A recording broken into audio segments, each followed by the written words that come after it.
Trib Live High School Sports Network is the official video and audio streaming partner of the WPIAL. We broadcast over 2,000 sporting events each year and cover 17 sports in over 170 schools. At HSSN, you'll find the latest in high school sports news, live and archive broadcasts, scores, standings, and much more. Trib Live High School Sports Network, your high school sports leader. All season, every season.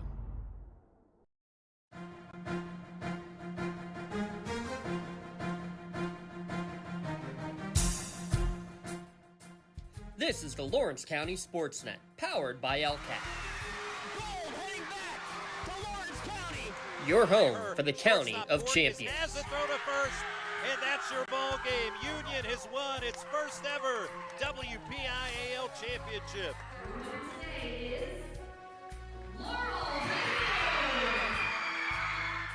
There it is.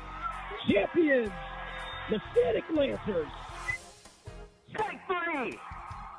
The Union Scotties, golden once again. One gold, not enough.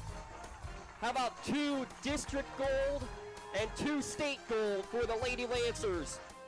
The top local athletes and the top sports moments all featured here, live or archived at lcsportsnet.com. 9 seconds. Anderson into the corner. It's poised for 3. Shot! He turns the Look at throw again. Directing traffic. Going for the quarterback in the end zone. Touchdown! Featuring over 100 broadcasts of county events in over a dozen sports. Your voice for Lawrence County sports. The gold ball headed home to Newcastle. This is the Lawrence County SportsNet.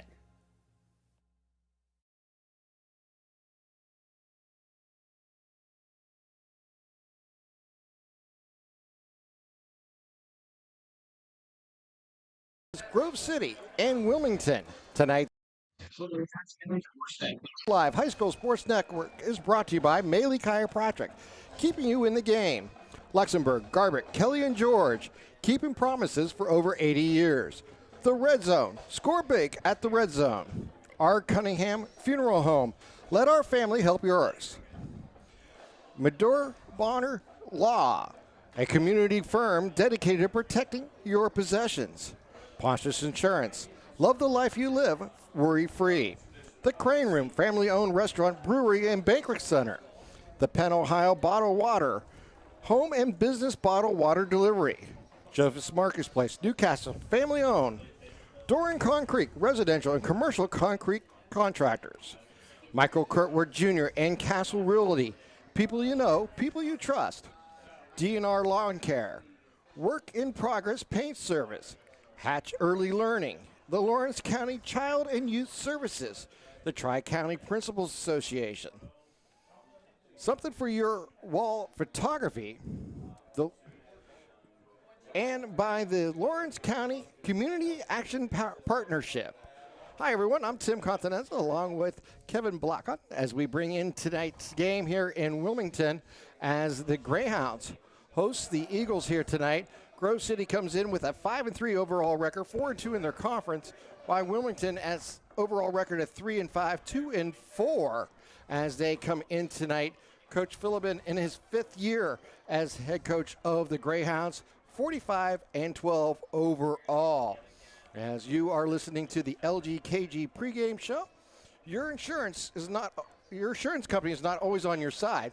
The law offices of Luxembourg, Garbutt, Kelly, and George are. Visit them online at lgkg.com for free consultation. Let the law firm of AV-rated attorneys and super lawyers guide you through your legal process. Luxembourg, Garbutt, Kelly, and George, keeping promises for over 80 years.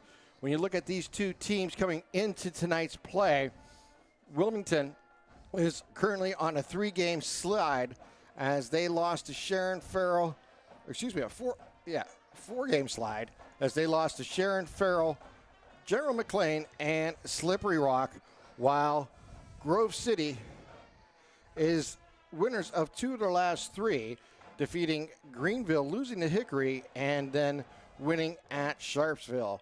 I'm Tim Continental, along with Kevin Blacken, bringing you tonight's ball game as we get ready for tonight's game. game here. We're going to take our first time out here from Wilmington. You're watching the LCSportsNet.com, powered by LCAP. Has your child's early education slowed down or even paused due to the pandemic? This is crucial time you can't get back. LCAP can keep your little learner on track for success.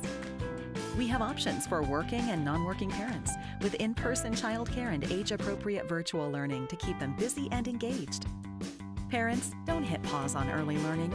Lawrence County Community Action Partnership can jumpstart their future. Learn more at lcap.org. Whether you're hosting a big party, it's family dinner night, or you just need a place to go and watch the big game, the Crane Room Grill is the place to be. Need that something special for your upcoming event? Ask about the CR Brewing Company's custom brewing options to give your big day that personalized touch that your guests will never forget. Visit craneroom.com to see their full menu, or call in your takeout order now at 724-656-1553. The Crane Room Grill and CR Brewing Company, a winning combination.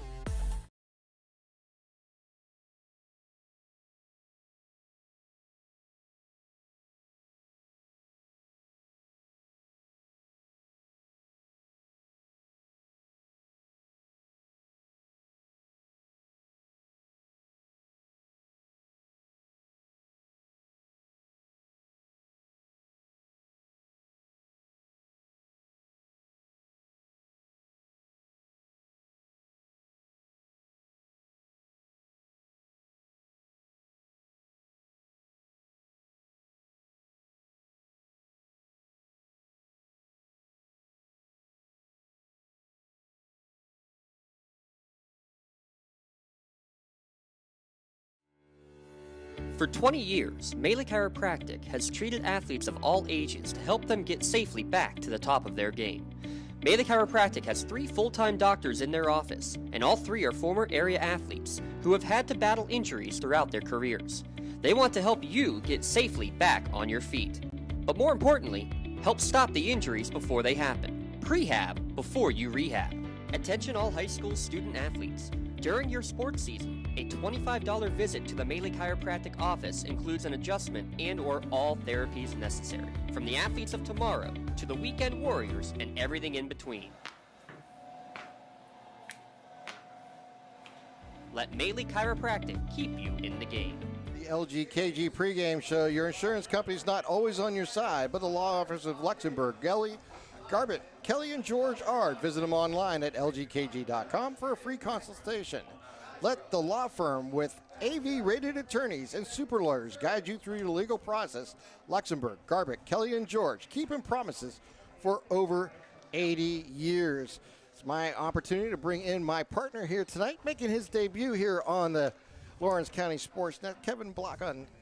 Talk to me, Kevin. How you doing tonight? Hey, Tim. Thanks for having me. I appreciate it. It's going to be a lot of fun here. I'm glad to have you aboard as we get ready to it. I know we got an interesting matchup that goes back to 1980 between these two schools. Yes, first meeting was October 31st, 1980. Wilmington and Grove City actually played to a 0-0 tie. The last Grove City win was 9 years ago, September 6, 2013. They won 17-13 right here at Greyhound Stadium. And the last Wilmington win was September 4th, 2015, a 38-28 victory. Coming into this Week 9 matchup, Grove City has clinched the top Class 3A spot in Region 3, thanks to its head-to-head wins over Sharon and Slippery Rock earlier this year. Meanwhile, Class 2A Wilmington looks to improve its possible playoff seeding with a win over the Eagles here today. In Week 7, both Grove City and Wilmington suffered tough home losses. 6 turnovers doomed Grove City in a 24-14 loss to Hickory. Meanwhile, Wilmington fell in the closing moments to General McLean, 22-19. Last week, both teams were on the road, but had far different results. Grove City charged out to a 31-7 lead on the way to a 38-22 win at Sharpsville. Wilmington, on the other hand, fell behind 27-0 at Slippery Rock and ultimately dropped a 41-13 decision. Both teams' offensive lineups look far different than they did in Week 1, Tim. Grove City has lost starting wide receiver Joey Hathaway and starting H-back Hayden McCready for the season due to injury. And Wilmington has rarely had both of its main ball carriers in the backfield at the same time, juniors Ben Miller and Tyler Milliken in the backfield. Wilmington will continue to be without Mickelin tonight and junior Buda Book, the team's leading receiver tonight. So some injuries have hit the teams here coming into tonight's game, and we will try to keep you updated on all the players that come in and out of the game here tonight as we get ready for these two schools. It's going to be an interesting matchup. Obviously a non-conference matchup between these two schools, 3A versus a 2A. But these two schools know each other. They, like you said, it's been a few years since they played, but they've played often, and I'm sure most of these kids know each other just from some of the sports activities they've had throughout the years. That's right, Tim. Yep. And then we get ready for tonight's game. So we're just going to step aside for another couple minutes, and we'll get you back for tonight's kickoff here from Wilmington as you're listening to LCSportsNet.com, powered by LCAP. Don't get left out to dry. Call the Penn Ohio Bottled Water Company for the fastest and most efficient bottled water delivery service in the area. Penn Ohio offers bottled water ranging from 16.9-ounce bottles to 5-gallon jugs, perfect for your next event or office water cooler system. Also, don't forget to ask about their custom labeling options. Visit PennOhioBottledWater.com for more information and to get a quote on their delivery services. Whether it's at home, in the office, or on the sidelines, Penn Ohio has you covered. DNR Lawn Care can take care of all of your landscaping and grass cutting needs. They are fully insured, accept just about any payment method, and have nearly 20 years of experience in the lawn maintenance business. Call DNR Lawn Care today to schedule an estimate or send them a message on Facebook. DNR Lawn Care. Have your lawn done right.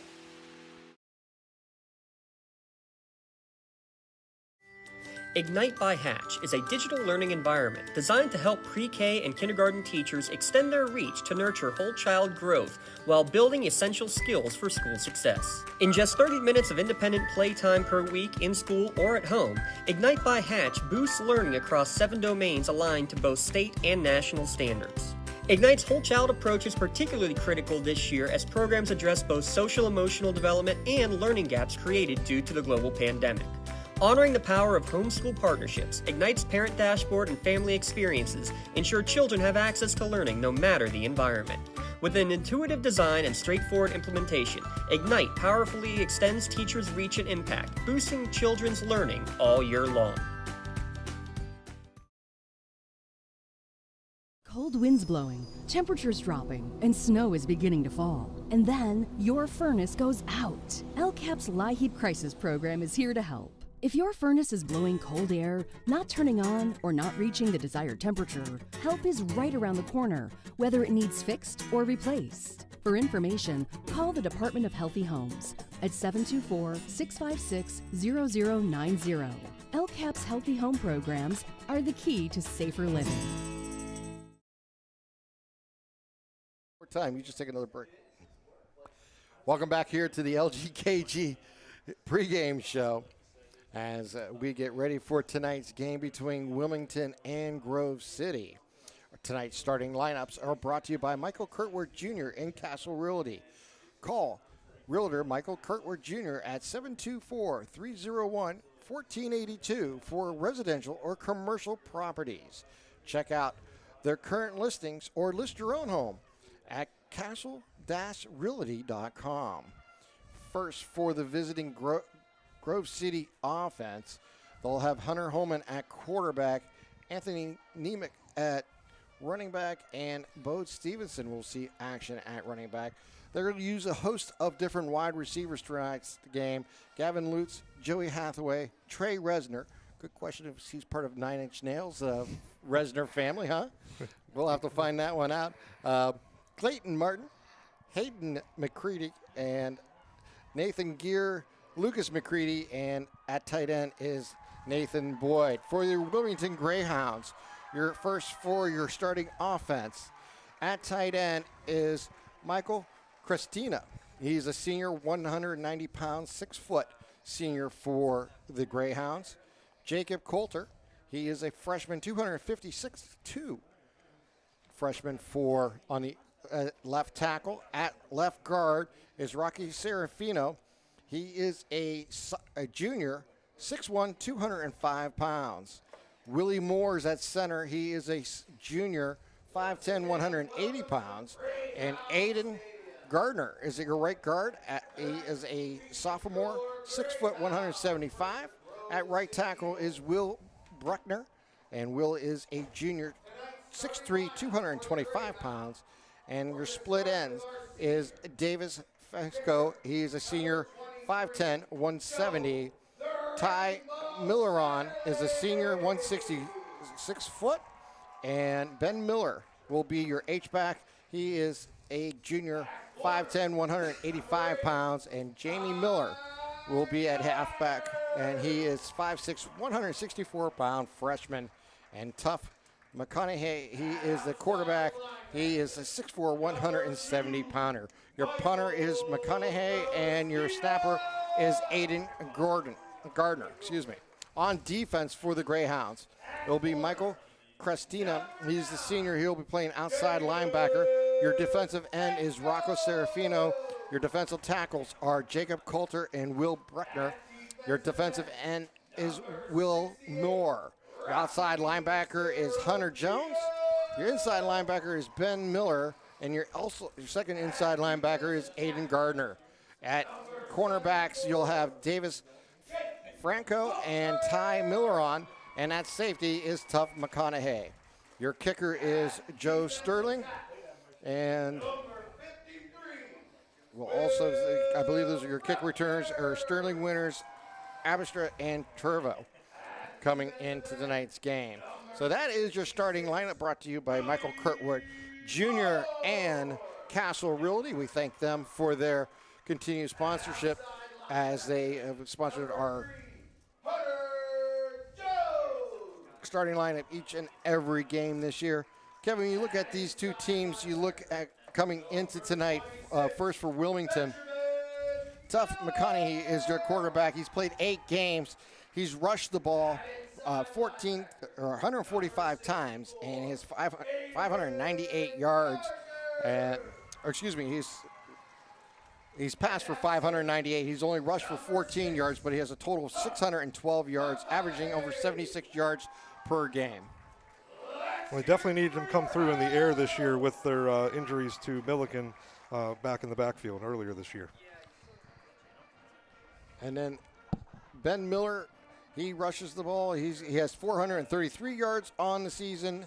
Tyler Mulliken has 409, and Ty Milleron, as we mentioned, had 42 rushes for 230 yards. Looking at Grove City, when you look at their passing attack, it is Hunter Holman. He is averaging 141 yards per game. He is 75 of 131 completions for 57.3%. And he's coming off a really great game at Sharpsville last week. He went 13 for 15, 218 yards and 3 touchdowns. He also ran for 50 yards and 2 more scores. So quite the day last week for Hunter Homan. All right, as we get ready for the two teams, they'll meet at center field, in the 50-yard line, as they'll exchange pleasantries and do the coin flip, and we'll have tonight's starting lineup here, as we'll find out exactly who's going to get the ball first between these two schools. As we mentioned, Grove City coming in at 5-3 on the season. Wilmington coming in at 3-5 as we get ready for tonight's game. As we don't have the list of officials. I tell you them, but I don't have that today, unfortunately. So we kind of on the blind side on that one. Kevin, welcome to the broadcast. I haven't really had a chance to say that earlier, and I just wanted to thank you for coming in at the last minute. We really appreciate everything you're going to bring to the broadcast. Just have fun tonight. I appreciate it. Couldn't ask for a better night, almost November, and we're out here at 60-degree weather. The sun was out shining a little bit earlier, so I'm definitely looking forward to this exciting District 10 matchup. All right, the two teams now part way at midfield as we'll get ready here for opening kickoff momentarily between these two schools. As we get ready, just want to remind everybody our out-of-town scoreboard will be brought to you by the Crane Room. Grab a seat at the bar or in the dining room, the loft, or outside on the patio. There's still plenty of room at the Crane Room. And you can get hold of the Crane Room at 724-656-1553. And tonight I also want to throw a quick shout out to Penn, Ohio. Give Penn, Ohio a bottled water in delivery, your own 3 to 5 gallon water cooler system. and get cases of bottles delivered to you at home or work. Call Penn Ohio Bottled Water, and they will set you up. All right, we are just moments away here from tonight's opening kickoff as Wilmington's going to receive. Yes, Wilmington will receive and go right to left on your devices here tonight as Grove City tees the ball up at midfield on the 40-yard line. Too deep to receive here for Wilmington. Wilmington, of course, in the gray, the Greyhounds, with the Hounds on the back of the jerseys. And Grove City in the traveling white with the gold numbering here tonight. Jacob Stucchio will have the opening kickoff for Grove City, and we're underway at Greyhound Stadium. There's the kick, a deep kick, and it goes inside the 5, and it'll go into the end zone for a touchback. So you don't see that often at the high school level, but there's the opening kick going into the end zone. And just a reminder to all our viewers out there in high school football, the ball does go over the goal line. It's an automatic touchback. There is no way to bring that out. And they'll start 1st and 10 at their own 20-yard line.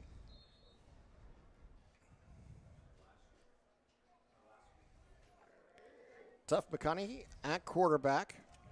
He'll look to the sideline for the sign, and he has wings both left and right and a wide out to the right. They'll run the wing, and they'll keep it with the quarterback. He'll run it right up the gut. Nice spinning move at the 25, picking up an extra yard to the 26. It was actually Benjamin Miller that ended up with that ball there. Yeah. Little fly sweep to start the game. Running that wing-style offense, 2 wings, one on the left side, one on the right side. I guess Wilmington doesn't script their first 15 plays, Tim. No, I don't think so. So McConaughey underneath center. And this time they'll hand it to the deep back. Nice and he'll hole. go forward and get the first down. Stays on his feet past the 35-yard line and gets down to the 37 as Hunter Holman was on the stop for the Eagles. As Ty Miller on the run there. Miller on a 6-foot, 160-pound senior for Wilmington. And they'll pitch it out to the wing. He'll go right side. He's going to get to the 40-yard line. He'll pick up about a yard on the play and bring up 2nd down and 9. Ben Miller on the carry again there. Dominic Garzelli on the stop.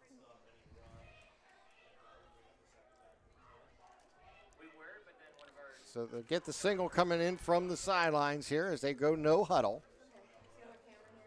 Wing left side and right here as they run like the wing T style offense.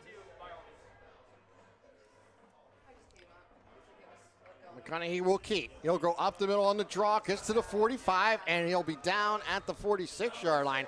Nice play there. I like how he kind of stuttered there in the backfield and then moved forward there, Kevin. Not entirely sure if that was a busted play or not. It looked like Miller was supposed to be there for the handoff, but Holman was there for the his stop. own. Big 3rd down here coming up. 3rd down and 3. Just under 10 minutes here to play in the first quarter. Just underway here in Wilmington. McConaughey takes the snap. Well, he's going to back off and look and see if they change the play. Wings both side, receiver out to the right. They'll pitch it to the wing on the right side, and he'll dive forward. He's not going to get much. Maybe a yard if he's generous here from the officials. Looks like it's going to be about 4th and 2.5. Be interesting call here being at midfield, opening drive. Right now, the offense staying on the field. So here we go. 4th, that kind of in that no man's land. 4th down and 2. On your own side of the 50, though, kind of a gamble. When you're a running offense like the Greyhounds, this is what they like to do. They like to control the time and the ball anytime they have that opportunity. So 4th down and 2. Here they go. They're going to run their end around. He's going to pick up the first down. Makes a nice move to the 45, out to the 40-yard line. Gear on the stop. As Miller on the move there. Ben Miller, the 5'10", 185-pound junior, picking up that first down there for the Greyhounds. Big play, big call. When you're the underdog, you got to let it all hang out there. So first down and 10 here for Wilmington. Takes the snap. They'll hand it off to the fullback. He'll go forward. He's going to get close to the 36-yard line as Miller on the carry.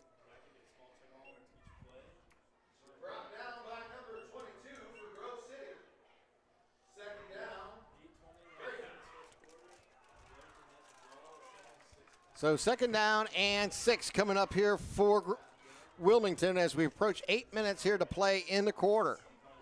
Opening drive here for the Greyhounds.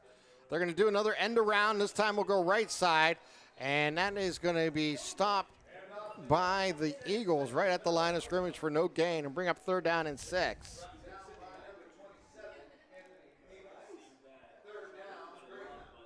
Well, the big third down coming up. They continue to not huddle and look into the sideline for play calls. Yeah, they single it in from the sidelines. There's 2 coaches over here to the right side of the players. They'll single it in.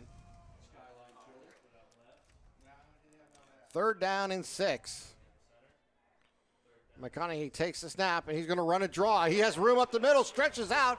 If they give him the stretch, I think he's going to get the first down there at the 30-yard line.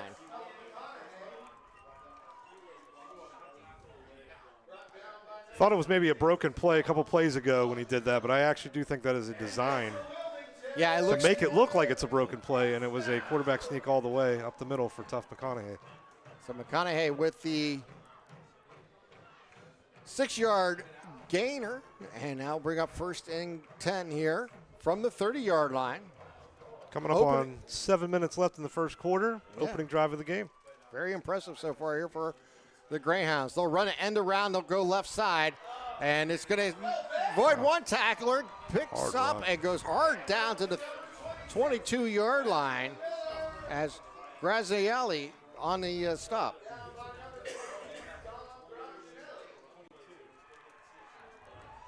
So we got a timeout. Yeah, that is a Pontius Insurance timeout coming your way. There it is. Pontius Insurance timeout. Make sure you take the time out to save money on your insurance. Call agent Dan Pontius, Jessica Whelan, and Tracy Gilling to get started today. Visit PontiusInsurance.com and request a quote for your auto, home, business, or life insurance. 10 plays into this drive here for Wilmington. So they're doing a great job here, just really controlling the asset here, Kevin. Really got to give the offensive line doing a nice job making some holes for all the different running backs they've used, or runners, I should say, they've used in this game so far. Absolutely. They're getting a good push off the block there right from the snap. Taking half this quarter on this drive. Good 10-play drive to open up the game for Wilmington. See if they can keep it going here. Get some points on the board. Just under 7 minutes, 6:48 left here in the first. McConaughey underneath center. McConaughey gets the play in, looks over the defense. And they'll do an end around to the left side. He has room down the sideline as he gets inside the 5 before being taken down.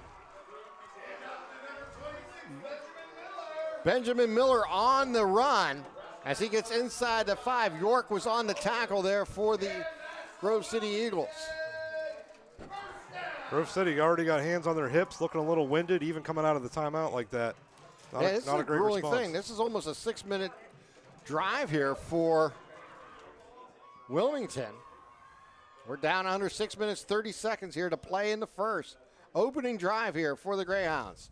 They'll run the left side. He'll cut inside, and Miller's going to get into the end zone for the touchdown. Ben Miller, the 5'10", 185-pound junior, gets into the end zone for the first touchdown of tonight's ball game with 6 minutes and 22 seconds on the clock.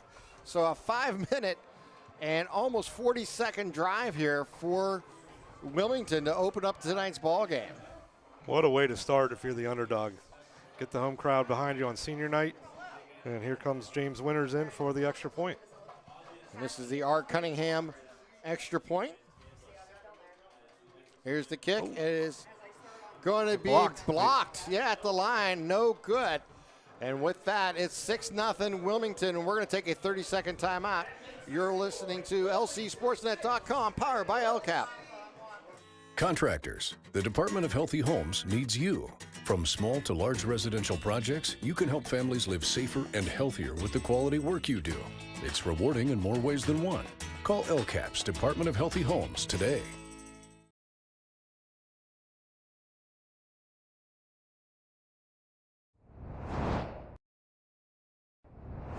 When the high school season heats up, make sure you have the best gear to support your school. Head to the Red Zone on Wilmington Road in the Shannock for all your county sporting apparel needs. From sporting goods to custom apparel to embroidery and more, the Red Zone has it all. Quality gear for all 8 schools in the County of Champions. Stop by and enter the Red Zone or visit them online at theredzonesports.com. Score big at the Red Zone. I think the key to any attorney-client relationship is trust. My father told me a long time ago, the definition of personal integrity is really simple. Do what you say you're going to do. At LGKG, we've been doing that for over 80 years. That extra point attempt was brought to you by R. Cunningham Funeral Home, specialized in funeral and cremation service as well as pre-planning. And here's our kick. Momentarily, I think. A little pause. We're back, guys. You can play. Trust me. James Winters on the kickoff. There we go. As Mr. Winters puts his foot into a deep kick. Inside the 10. It'll be filled at the 8. They'll bring it across the 15 to the 20 to the 25. And the ball came loose as he hit the ground. I think they're going to call him down, but we'll have to wait and see. He looked down from up here, Tim. Franco was on the stop.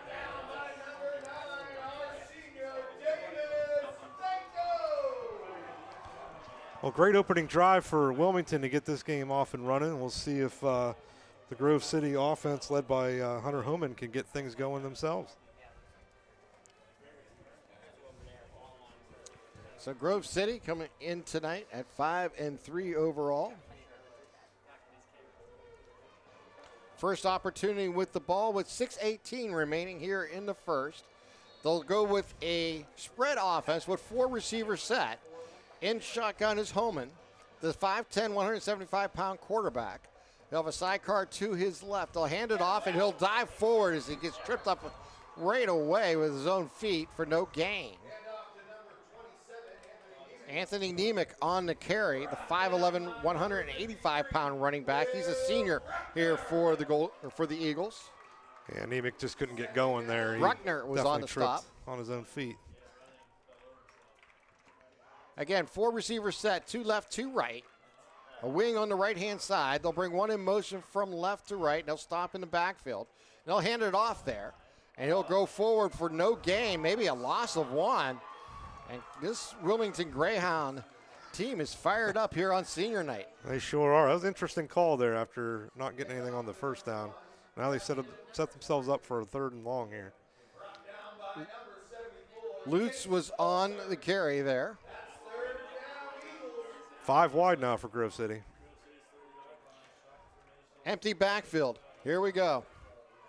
Hunter Homan takes the snap. He's back to pass. He's under duress. He avoids the tackles and goes left side. And a saving tackle on the line there by the Greyhounds. As Hunter Homan could not get away. It looked like he was going to escape there for a second there, Kevin. Yeah, Wilmington sent the blitz there. Hunter almost got out of it. 1 tackle to beat. And he might still be running if he gets out of that tackle. Jacob Coulter with the saving tackle there for the Greyhounds. Quick 3 and out for Grove City. Not the response you want after that long sustained drive by Wilmington. 2 deep to receive the punt here from Grove City. They'll stand at their own 40-yard line. And we have an official timeout here. think Wilmington had too many men on the field, Tim. I'm counting 12 out there. I think that's why the coach got a timeout real quick. Well, that is another Pontius Insurance timeout. Pontius Insurance, make sure to take the time to save money on your insurance. That's Pontius Insurance. Check them out at pontiusinsurance.com, and you can give a call to Dan Pontius, Jessica Wilden, or Tracy Giddings, as they have all the information there for your auto, home, and business, and all your insurance needs, life insurance included. So here we go. A 3 and out here for Grove City. 4:37 remaining here in the first quarter.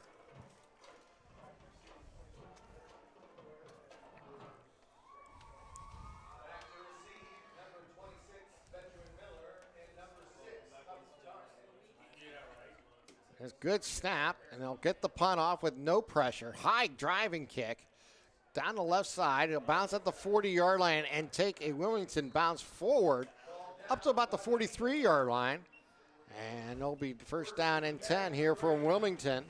An excellent field position to start their second drive. Yep, 4:27 left first quarter, 6-0 Wilmington. This will be a big, big win for Wilmington. They've clinched the top 6 spot in District 10. And 6 teams are the max amount that District 10 will send to the playoffs. Top 4 for sure go, but it is an at-large bid for those 5th and 6th seeds. So a win here against Grove City would go a long way for Wilmington. Absolutely. They're inspired here on senior night. So they run the double wing tee.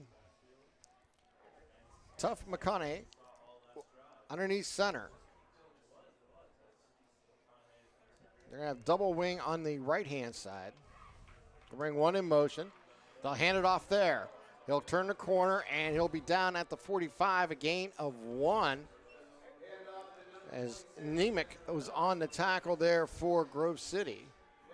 We definitely have different contrasts in offenses tonight, Tim. Yeah. Wilmington lining up under center, Grove City spreading them out. One's the pound and ground, and the other one wants to spread you out wide and run and throw the ball. It's going to be an interesting contrast, as you mentioned, throughout this tonight. We'll see how it is. Wilmington with a 6-0 lead. Their point after was blocked. They went on a 12-play drive on their first series. They'll pitch it out wide. That is Miller with the ball, and he's going to get to about midfield and get pushed out of bounds there by Anthony Nemec.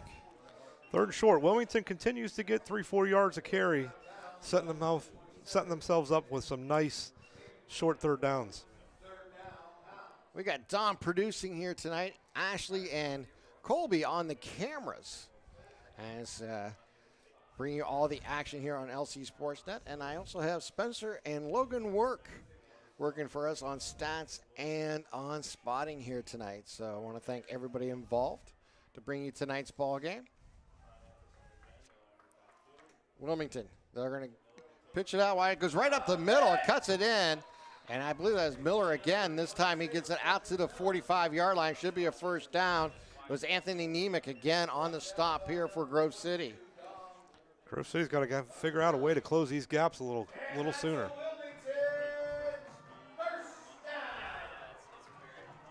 Down to 3 minutes, 30 seconds remaining here in the first. This is the second possession of the game here for Wilmington. They lead 6-0.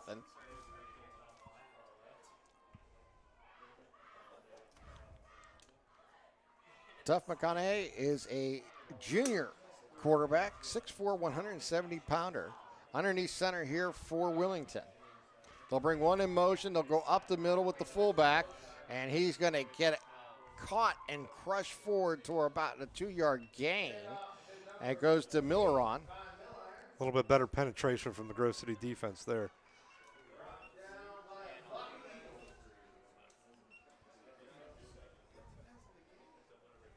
So second down and 8 coming up here for Wilmington.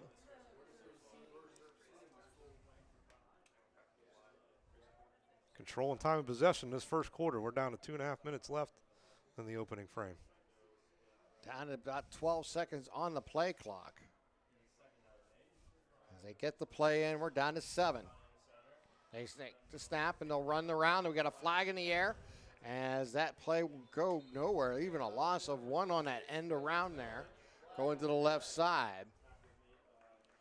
All over that play was Dylan Aburn. Could be an illegal formation. I think they're going to say offsides, maybe. Someone in the neutral zone. It looks like that's what Wilmington's coaching staff believes. We'll see. Dead ball foul, so that play did not count. Offsides on the defense. So they'll mark it off 5 yards, and they'll get the down over.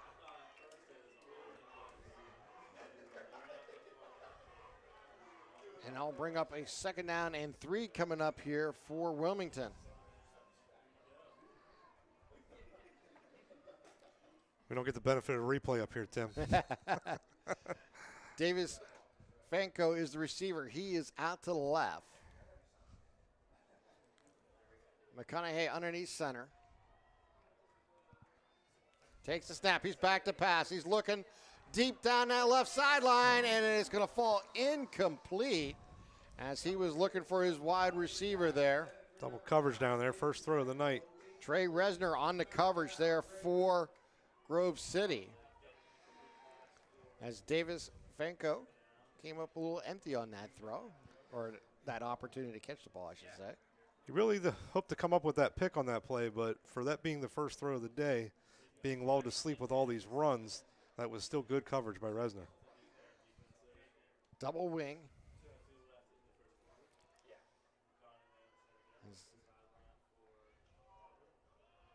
McConaughey underneath center. Pitch it out wide. He'll run it right up the middle and take it up down to the 30-yard line. And that's why you take that shot on 2nd and short, Tim. They knew they had that opportunity to have 2 more plays to pick up that first down. Ben Miller with the big run there for the Greyhounds. Trey Resner on the stop again here for Grove City. So far, Wilmington's playing like a team that knows they need a win. Yeah, they seem quite focused here early going. As we approach a minute 45 to play here in the quarter, they lead 6-0. They're going to run it up the middle, and again, dragging bodies down all across the 25 down to the 23-yard line. That time that was Milliron, excuse me. Trezonis on the stop. Wilmington's just, their offensive line's getting off the blocks very quickly. Yeah, we'll have to watch out for our laying down the foundation block here. And, of course, that is brought to you by Doran Concrete. The play goes left side. Going to pick up about a yard on the play and bring up 3rd down. Gardner Zanelli on the stop. We're into the final minute of the first quarter. Time for at least one more play here.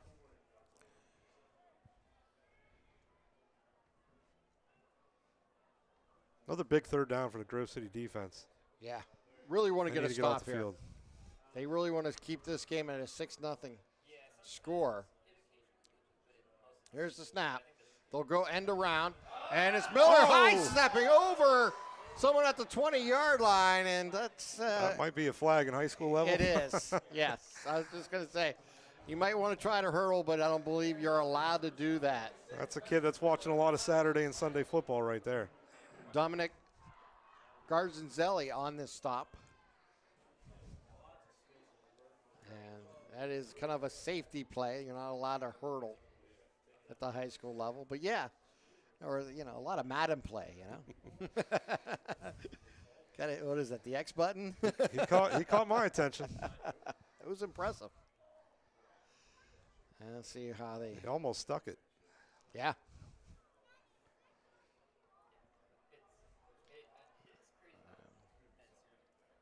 Well, it took a little while to talk about it. They're probably needing to be informed, just probably, like I need to be. Yeah, it's definitely a penalty. Yep. It's a 15-yarder, too. And now bring it ball all the way back across the 35 down to the 36-yard line. So killer penalty. Yeah, I mean, the offense has been moving the ball, but they've been doing it in rather smaller chunks. So getting a big penalty like that really puts you behind the 8 ball here. It really does. From a potential first down to all the way back to 3rd down and 16. 17, I think, now I look at it coming your way here for Wilmington. And we're down to 17 seconds and counting here, so they may just let the clock wear on out. Probably the smart move, and talk this over as they go into the break here. We have played 1 quarter of football here at Wilmington, and the Greyhounds lead the Eagles from Grove City 6-0. You're watching LCSportsNet.com, powered by LCAP. Looking to buy, sell, or rent in Lawrence County? Get Realtor Michael Kirkwood Jr. in your starting lineup today. Michael Kirkwood Jr. of Castle Realty caters to buyers, sellers, and renters of Lawrence County and the surrounding areas. Call Michael Kirkwood Jr. at 724-301-1482 today. Check out his current listings or list your home at castle-realty.com. People you know, people you trust. In need of a lawyer? Contact Medore Bonner Law, a boutique firm offering tailored legal services in over 120 years legal experience. County residents with strong family ties to the community, Jason Medore and Michael Bonner, established Medore Bonner Law to provide clients with legal expertise and personal attention. Guided by their professional staff, you can feel confident your rights will be protected. Call attorneys Jason Medore or Michael Bonner, or visit MedoreBonnerLaw.com for more information.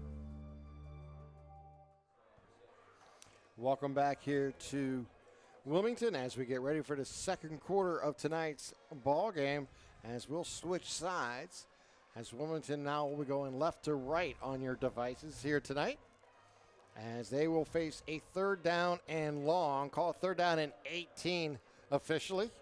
Wilmington controlled time of possession that first quarter, ran 22 plays to Grove City's 3 in that first quarter. This current drive has gone 10 plays. So here we go. 3rd down and 18 coming up here for Wilmington. Ball at the 36-yard line.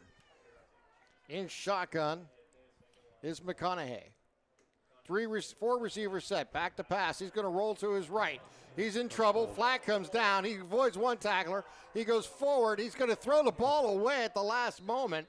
And that will be incomplete, but we have holding. Yeah, definitely. Jacob Coulter was guilty of holding there. Yeah, didn't really have much of a choice. He was definitely coming after his quarterback. Yeah.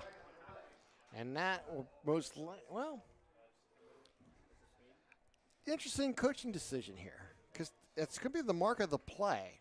So the play would actually be marked off around the 46, 47-yard line and push them back across the 50, but you give them the down again. Or do you take 4th down and hope they punt?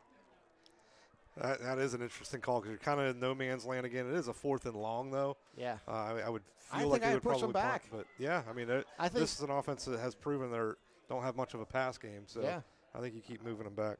I think you go from the spot of the foul, personally. And that would be around the 47-yard line. The only thing you want to be a little careful of is getting any kind of defensive penalty that gives them automatic first down. Exactly. Well, one thing in high school football, you don't have automatic first downs. So they have to go 15 yards, and that would not obviously accumulate the first down.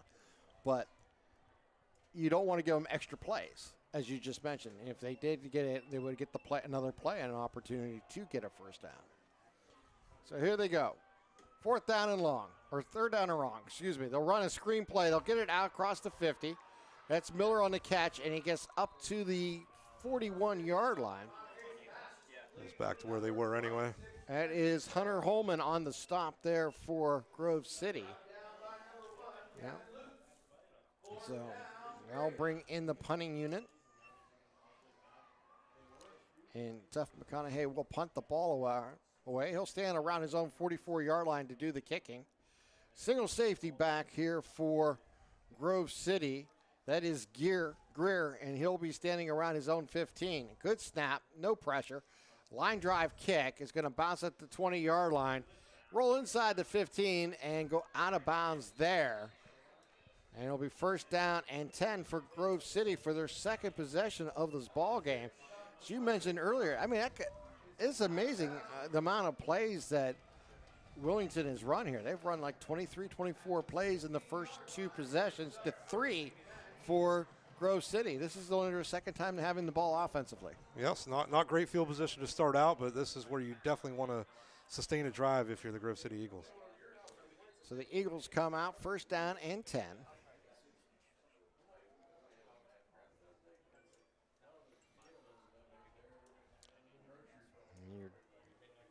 Joseph's Marketplace drive summary there. We'll tell you a little bit about Joseph's Marketplace when we get an opportunity.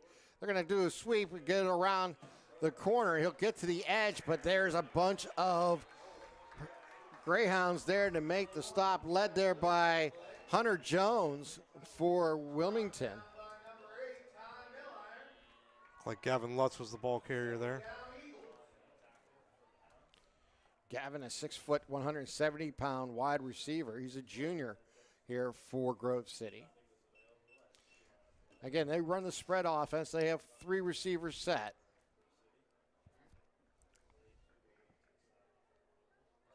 Going to the sideline for a play, changing the play.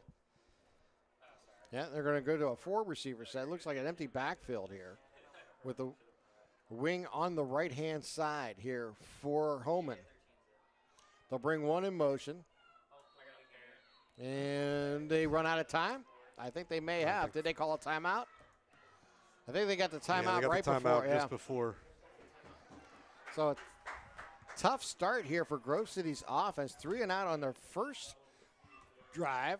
They lose yardage on first down and now face a second down and 14 coming up here. And they had to use a timeout. That leaves Grove City with 1 timeout left in the half. And this is a Pontius Insurance timeout. Make sure you take the time to save money on your insurance by giving agents Dan Pontius and others a call at PontiusInsurance.com. Check that out for all your insurance needs, auto, home, business, and life insurance. The agents of Pontius Insurance, Dan Pontius, Jessica Whelan, and Tracy Giddings will help you out along your ways. All right, here we go. Second down and long. They're going to run a draw, and they'll take it up the middle, and that is not going to get much. Maybe a yard at the most here for Grove City. Grove City has not looked very creative with the play calling so far to start this game. Clayton Martin on the carry. It was Javid Coulter on the stop there for Wilmington. Go back to 5 wide. Empty backfield. Holman takes the snap. He's going to try to run a screen. He's going to get it. It gets to Lutz. He has room. Lutz is on the move to the 30 to 40. Down the sideline. Lutz could take it all the way. This could be a touchdown here for Grove City. Wow. What a play. Gavin Lutz making a high catch and then turning on the Jets and taking it all the way for the touchdown. 86 yards. Talk about waking up your offense in one shot, huh, Tim? 88 yards. Excuse me. Ball was on the 12. Simple little bubble screen. Got a good block right off of the catch, and man, he was gone off to the races. And we're only a Art Cunningham funeral point, extra point away from Grove City taking the lead here. The snap, the hold, and the kick is up, and it is right down the pipes. And with that, Grove City takes a 1-point lead with 9:29 remaining here in the second quarter. 7-6. We're going to take a 30-second timeout. You're watching LCSportsNet.com, powered by LCAP. You're looking for quality concrete services? Contact the experienced professionals at Doran Concrete. Our company is family, locally owned and operated, and has been serving the community for over 30 years. Get residential or commercial concrete services for any size job. Our skilled professionals offer prompt and reliable services at an affordable price. We believe in the principles of honesty, integrity, and reliability. Get in touch with us for exceptional concrete services at prices that you can afford. Wherever you're going, Axe can get you there. The bowling alley, beauty salon, and even the library. Axe can get you there safely. The grocery store, the pharmacy, and the bank. Axe can get you there comfortably. Going to work, visiting a friend, or just to relax at the park. Axe can get you there affordably. Axe is here to get you there safely, comfortably, and affordably. Choose Axe as your driving service and give us a call to schedule a ride. 7-6 as Grove City has taken the lead. What great blocking on that bubble screen by Grove City. Offensive line really laid the foundation for this team. Don't just let anybody lay the foundation for your business. Visit doranconcrete.com for your free estimate today. When it comes to your residential or commercial concrete services, you need a team you can rely on. Call Doran Construction for your free estimate today.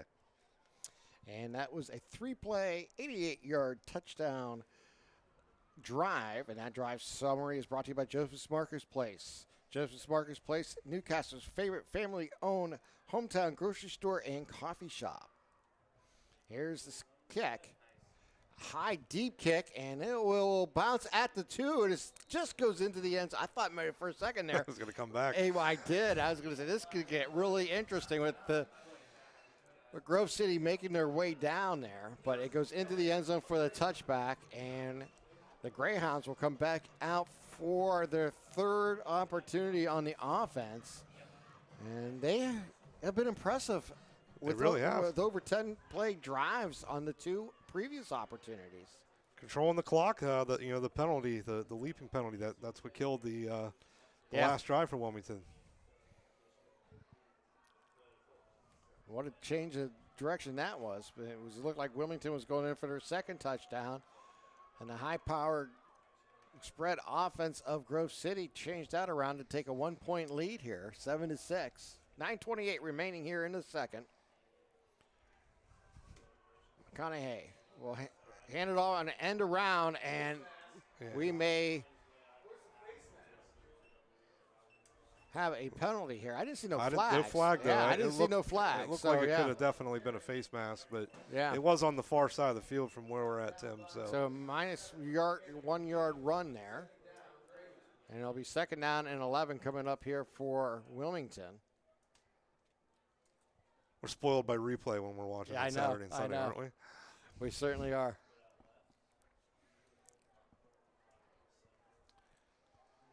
So the Greyhounds looking to pound and grind again. As they'll run the reverse, and they'll have some room up the middle. He has room, and that's Miller with the ball across the 30 up to the 34-yard line, picking up 14 on the play as bonus on the stop. Well, if there's one thing that big bubble screen for Grove City didn't do the Grove City defense any favors. They've been out there this whole game. They're winded. That is true. They have not had any chance to really catch their breath in this game. So big first down there by Wilmington. 31 plays in this game. Wilmington's run 25 of them. Wow. That is the stat of the first half. There's no question about it. As we approach 8 minutes and 20 seconds remaining here in the first half. McConaughey will be underneath center. Wings left and right, fullback behind him. They'll bring one in motion, and it's going to be McConaughey on the keeper. He'll go forward. He's going to pick up about 3, maybe 4 yards, going to close to the 37-yard line. As Delathan on the stop.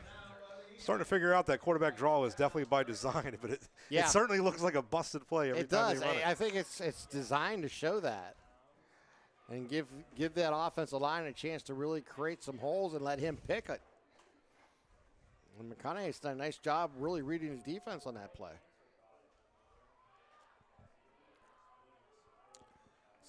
7.5 minutes left in the first half, 7-6 Grove City.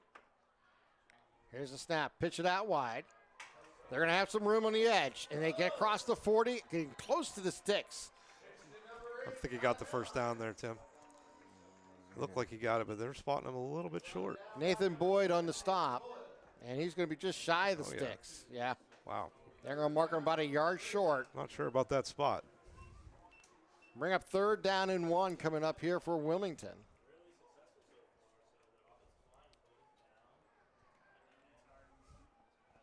We're almost right on that yard line. Man, it looked like he had that first down from up here. And it's a quarterback keeper as McConaughey is going to take it across the sticks for a first down up to the 44-yard line.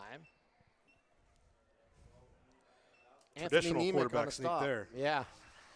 That's my favorite play, I always say, just because it's the safest play in football. It should be the safest play. It needs to be run more. Too many of those fourth and shorts, and they go in a shotgun 5 yards away. Yeah, exactly. I just can't ever explain that. I can't understand that one either. It always makes me shake my head when I see, especially inside the 5 in the shotgun. I don't. It's just maybe I'm just old school. I don't know. Probably am. McConaughey is going to pitch it out wide, go to the short side of the field, and they're going to get maybe a yard there with Miller. Miller gets it up to about the 45-yard line, and it'll be 2nd down and 9 coming up here for Wilmington. Tell you what, Tim, they haven't called it yet, but there's been 2 or 3 times I've seen Grove City defensive end. Looks like he's lined up in the neutral zone. And again, we're right on that line marker that they're at right now. And looking down the line, he looked like he's offsides, but not calling it.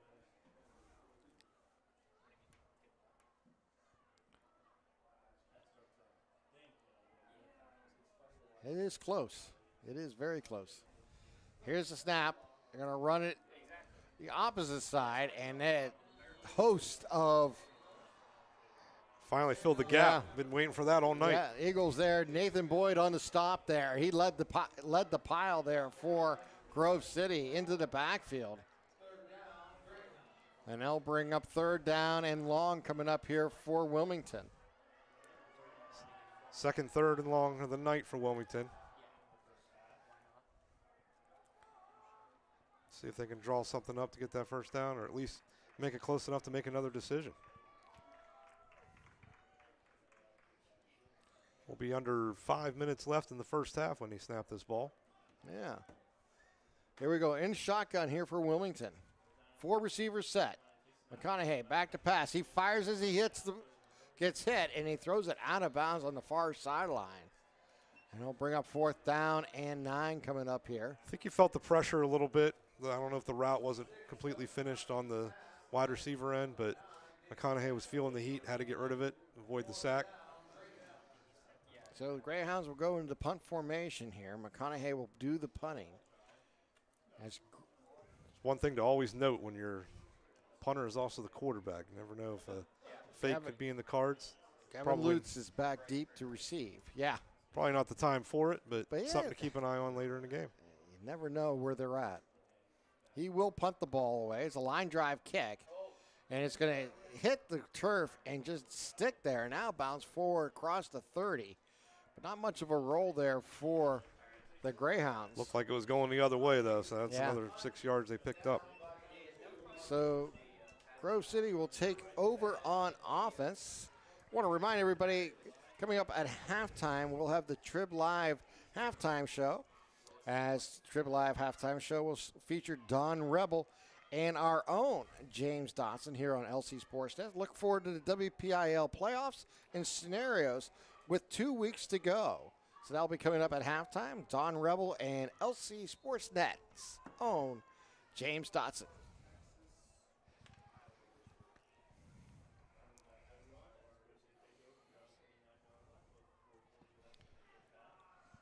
First down and 10.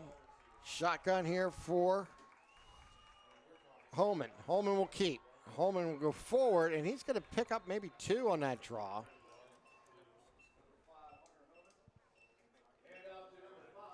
As Serafino was on the stop there for.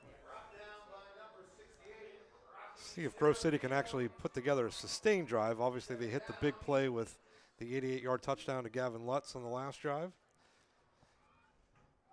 See if they can put together a few first downs before the end of this half. 2 receivers out to the right, 1 to the left.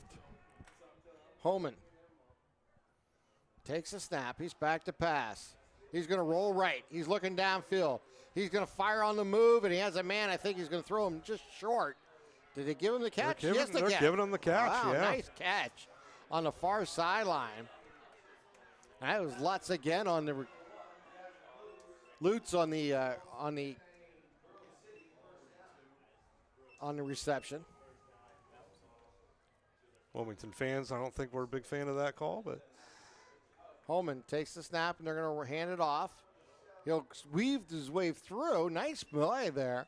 Just following his blockers and getting up for about a 4-yard run was Nemec. Ben Miller was there for Wilmington on the defense. Best run of the night for Grove City right there.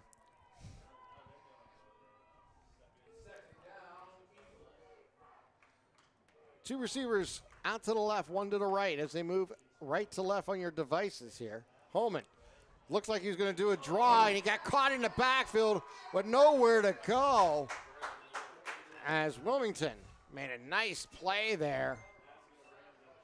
Boy, they're definitely getting up on that offensive line very quickly, haven't given Hunter Holman any time to throw the ball. Adrian Gardner there for the stop for Wilmington. All right, 3rd down and 9. 2:45 left in the empty first half. backfield.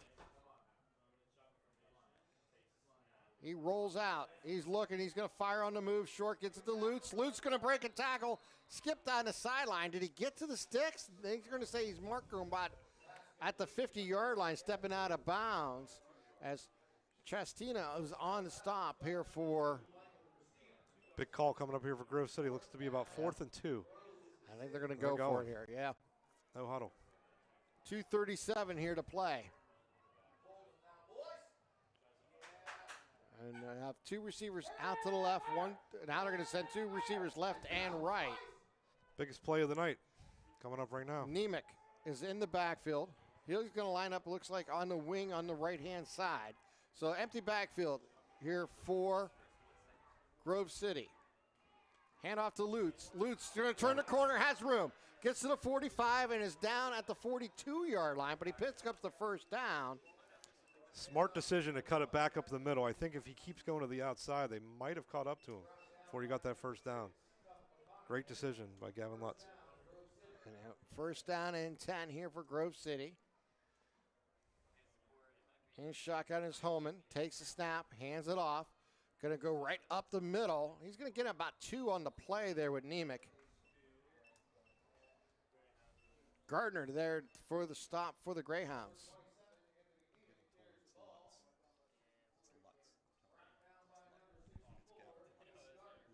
Is it Lutz? Here's the snap. Throw it out wide. They're going to get it out to Greer. Greer takes a nice play. Takes it inside. Greer on his feet down to the 15. Wow, Nathan Greer, the sophomore, with a big play. McConaughey on the stop. McConaughey, excuse me. Grove City has now entered the red zone. Make sure you stop by the red zone on Wilmington Road in Neshannock for all of your county sporting apparel needs. Sporting goods, custom apparel, embroidery, and more. That's the red zone on Wilmington Road in Neshannock. Two receivers out to the right, one to the left. The option, get it to Nemec. Nemec tries to get to the edge, and he rolls his way forward.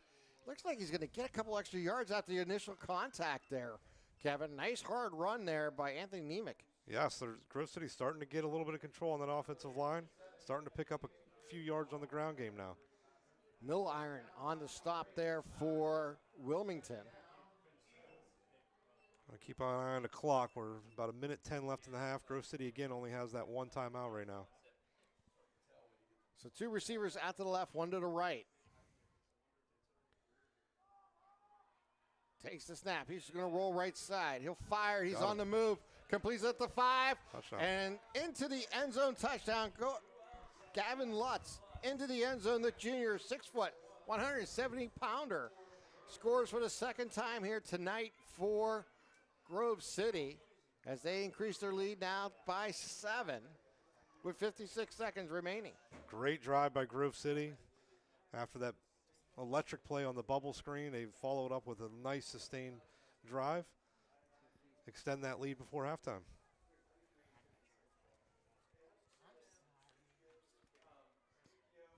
Here's snap and the kick, and it is right through the middle as they extend their lead to 8, 14-6 over the Hounds. We're going to take this timeout.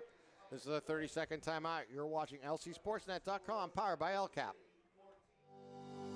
Joseph's Marketplace is Newcastle's favorite family-owned hometown grocery store and coffee shop. Fresh meats and produce, full-line deli, homemade foods, and much more. Joseph's Marketplace has hot foods prepared every day. They also have Newcastle favorites like grape leaves, hummus, and wedding soup available daily. Follow Joseph's Marketplace on Facebook and Instagram for daily updates or stop in to see what's cooking each day. Come hang out at the brand new cafe and bakery, full of great coffee, drinks, sandwiches, snacks, sweets, and free Wi-Fi. In a rush? Go to josephsnc.com and place your cafe order online. Joseph's Marketplace, family owned and operated since 1915. I think the key to any attorney-client relationship is trust. My father told me a long time ago, the definition of personal integrity is really simple. Do what you say you're going to do. At LGKG, we've been doing that for over 80 years. Your Joseph's Marketplace Drive Summary is brought to you by, of course, Joseph's Marketplace, Newcastle's family-owned hometown grocery and coffee shop. And that went 11 plays for that touchdown drive, capped there by another touchdown dive by Gavin Lutz getting into the end zone. He has scored twice here in the first half here for Grove City.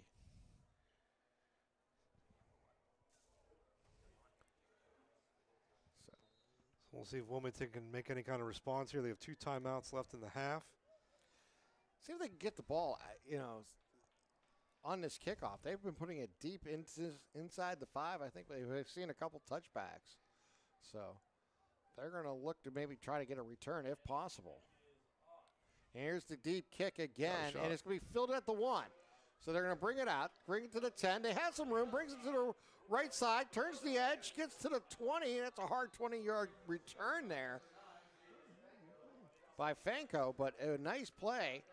Trey Resner was on the stop there for Grove City.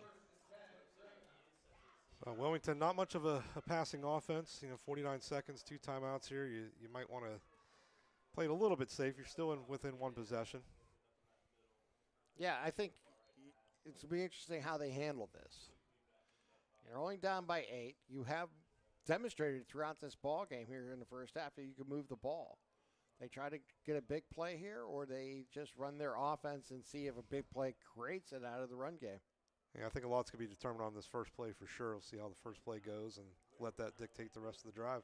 McConaughey looks over to defense. He takes the snap. He's going to throw it out on a pitch. He gets it out to the 20 and up to the 22-yard line. Oh, the ball came out. And the ball they're saying he's down, but yeah. Nathan Boyd was on the stop. Now, okay, that was just the ball in the air. For a second there, I thought a post-play foul was coming. Almost a disaster there. Now I think Wilmington, like I said, let that first play dictate the rest of the drive, and now I think, okay, they might be pretty happy to let this thing go to the locker room. They don't have to run the play, but they're going to do it. They're going to throw, too. McConaughey looks downfield. He fires into the crowd and falls incomplete. Well, now they put themselves in a situation with 10 seconds left. They run the ball. Grove City actually could elect to call timeout, trying to block the punt. Interesting call there for Wilmington on throwing the ball. Let's see if it comes back to how they handle this.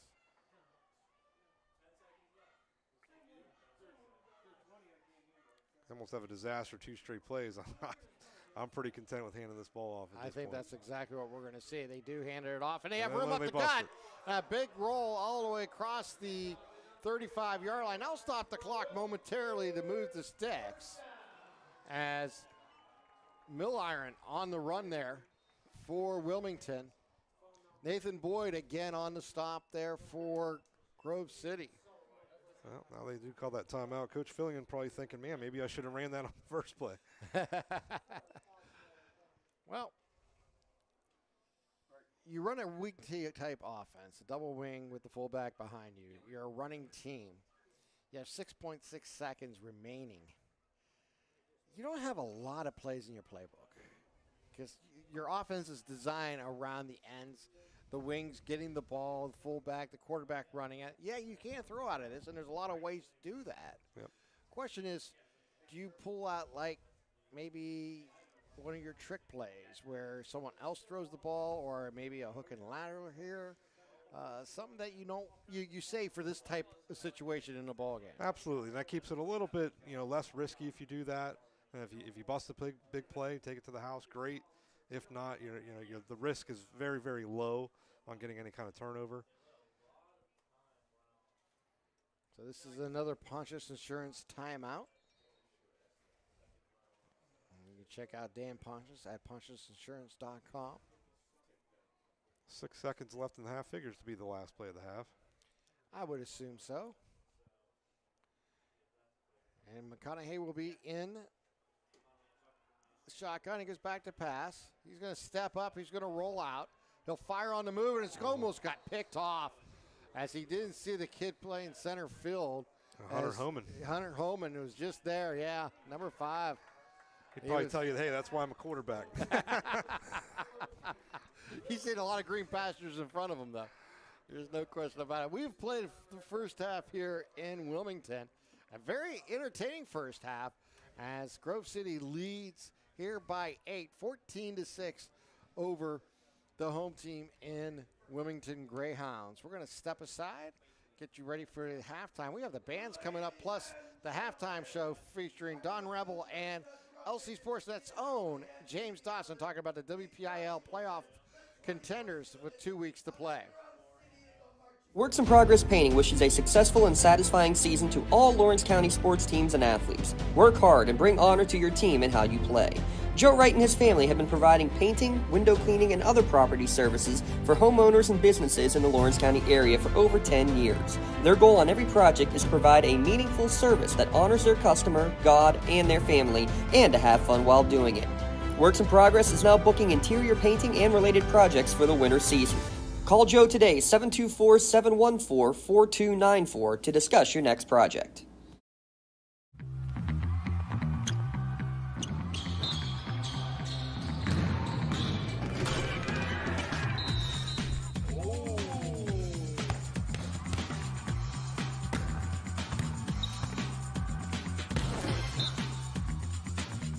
That was awesome.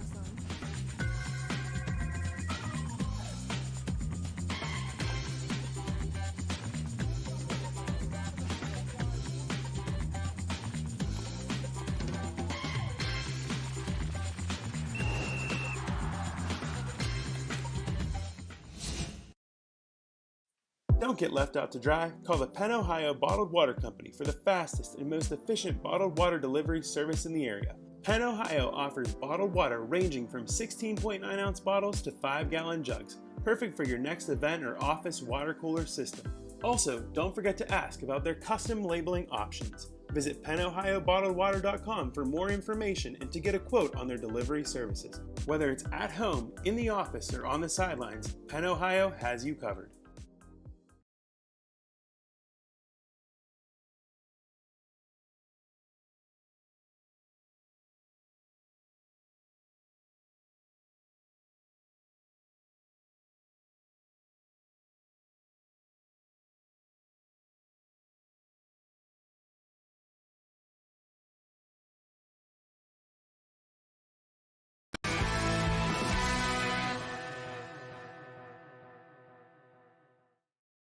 Week 8 edition of the halftime show here on the Trib Live High School Sports Network, right smack dab in the middle of the stretch run of the 2022 regular season. More and more teams have clinched after week 7.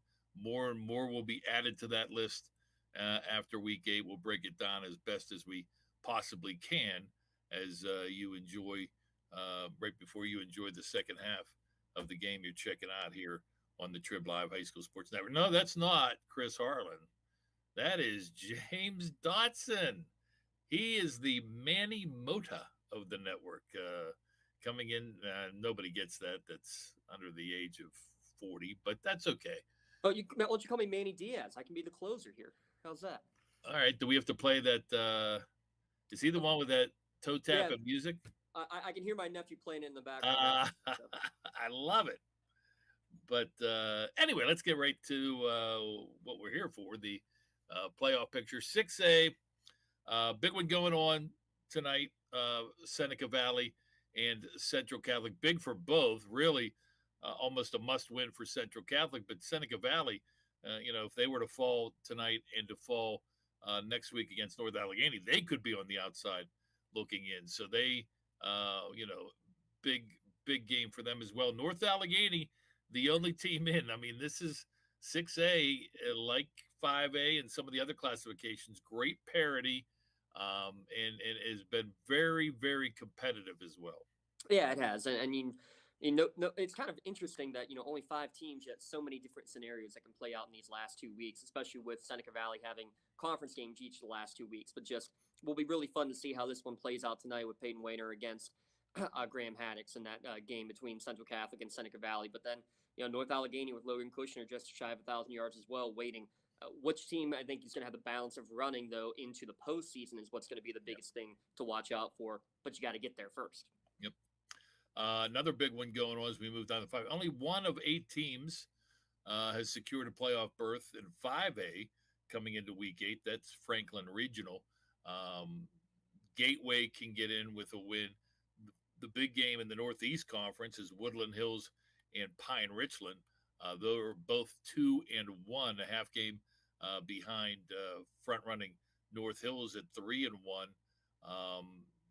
Penn Hill's in that logjam as well at 2-1, taking on Shaler, which is sort of in desperation mode after losing a couple of conference games.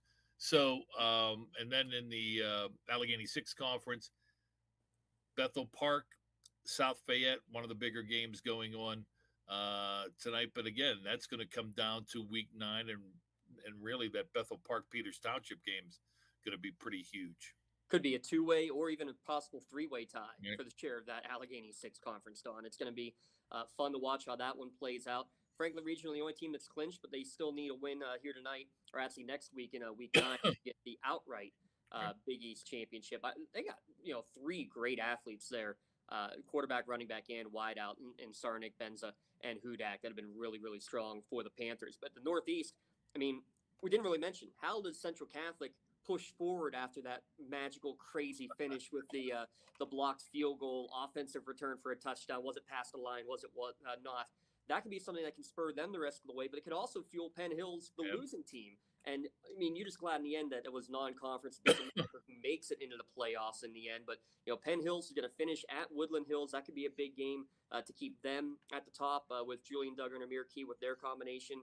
John and Julius George of North Hills still fighting for the top spot. And I give credit to Woodland Hills, a 3A school by numbers, but they stayed in 5A, and they've held themselves well. We'll see what happens tonight. Is going to play big into how their season ends. They could be at the top, or they could be fighting for even getting into the postseason. Yeah, indeed. North Hills, Pine Richland, a big one next week. South Fayette, Upper St. Clair, also a big one next week in 5A. Let's go to 4A, Parkway Conference. 4 teams are in: Central Valley, Aliquippa, West Allegheny, Montour, Blackhawk. Probably only a matter of time before it could be tonight, before the Cougars secure the 5th playoff spot. The Parkway Conference gets 5. The Big 8 Conference gets 4. 3 have been clinched with McKeesport, Laurel Highlands, and Thomas Jefferson. Thought Latrobe was in. My blow. My bad. But they, in all likelihood, will be in. A lot of crazy stuff needs to happen to keep the Cats out of the postseason. And then the Greater Allegheny Conference going on tonight. The big one for first place, Armstrong taking on Highlands.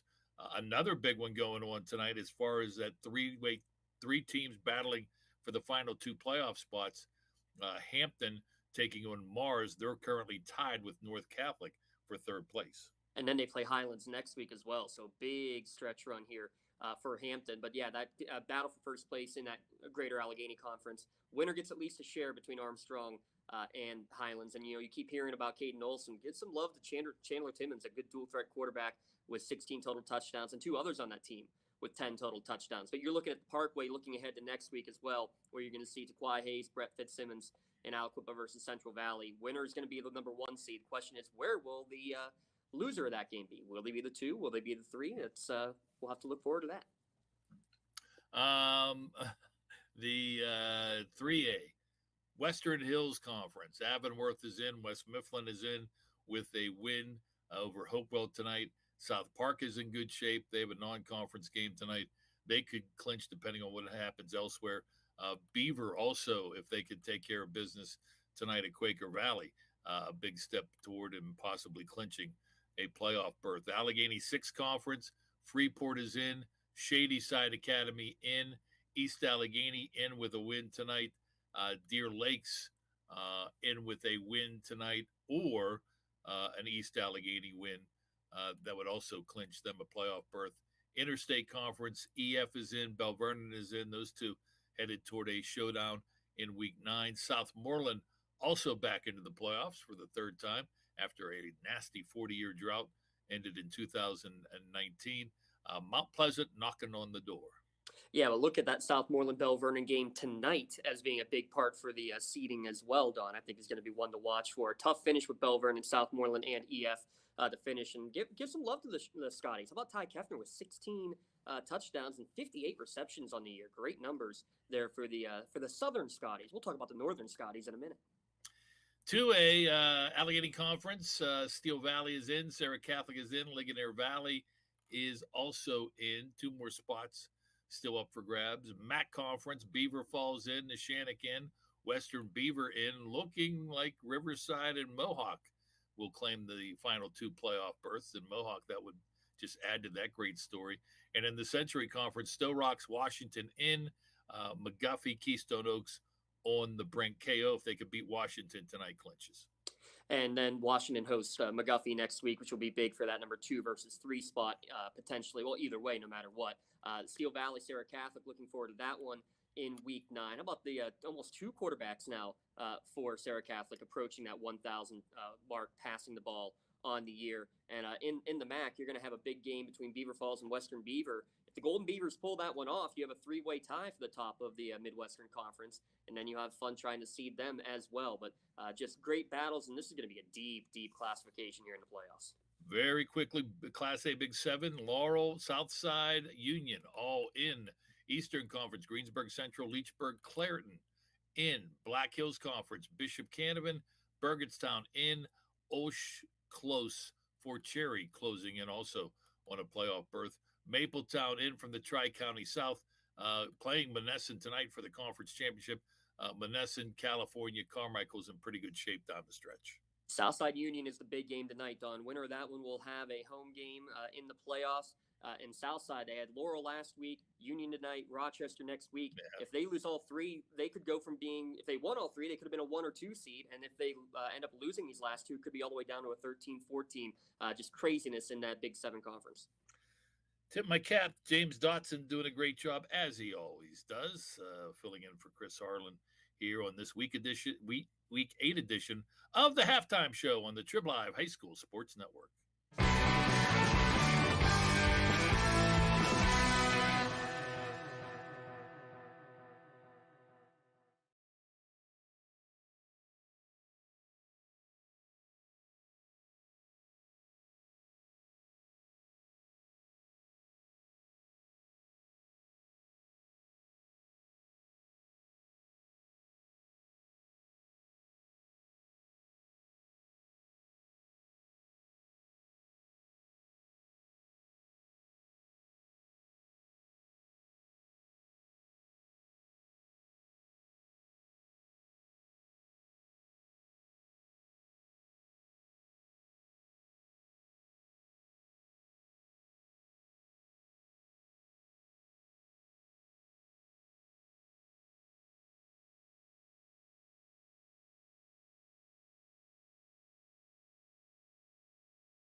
Oh, good.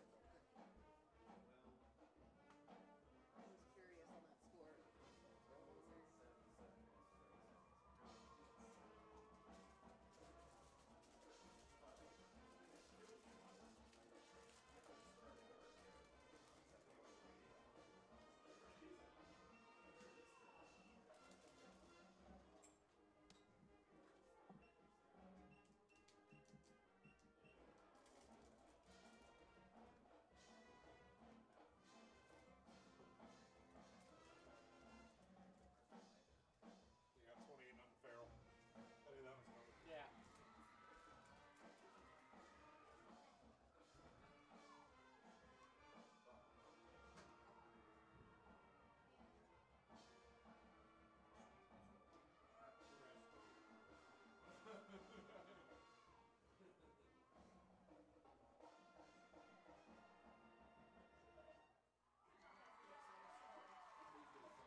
Let's see here, big block.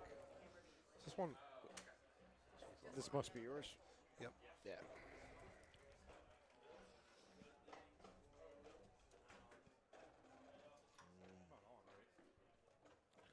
No, we're good. Yeah. Yeah, we got about, yeah. They're probably going to run a little late. It says 2 minutes. If you want to just do that and just send it back. Yeah, because whatever. they're doing stretches still, so you probably have a little time.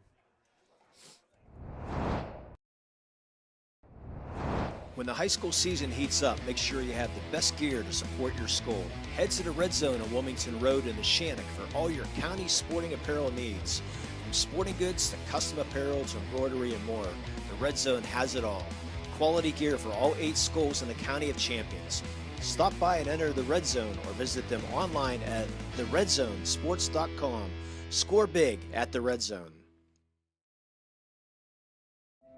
At our Cunningham Funeral Home and Crematory, we are a proud 6th-generation, family-owned and operated funeral home located centrally in the Newcastle and Neshannock communities. Our large facility and experienced staff allows us to accommodate any family with personalized services. To learn more about our services and pre-planning, visit our website at www.cunninghamfh.com or follow us on Facebook.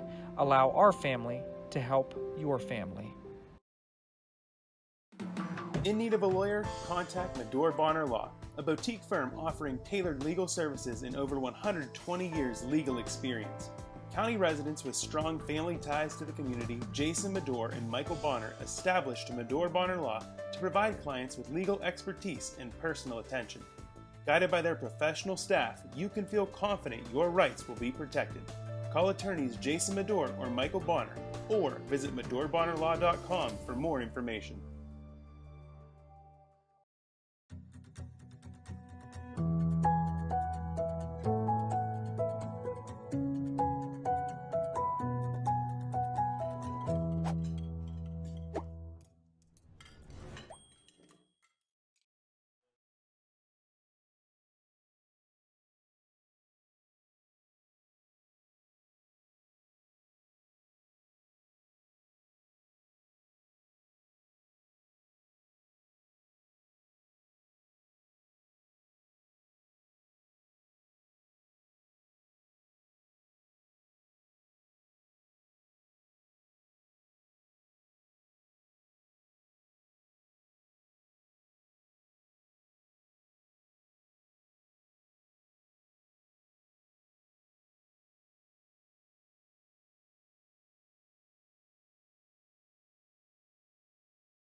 He'll be fielded there, and they bring it up.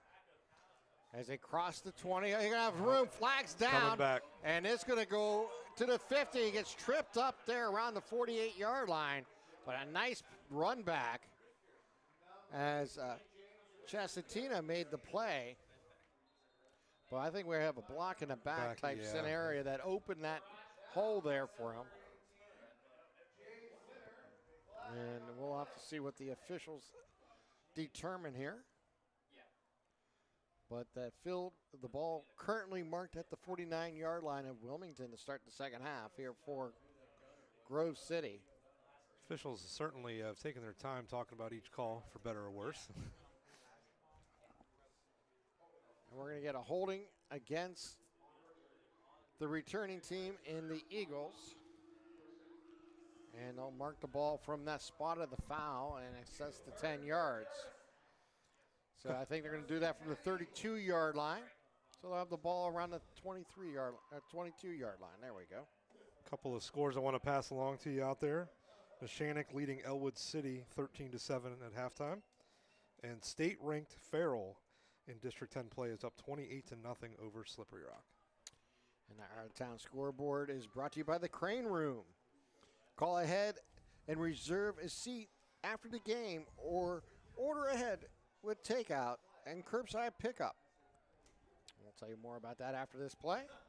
And here's goes left side. It's going to pick up a couple on that running play. The out-of-town scoreboard brought to you by the Crane Room.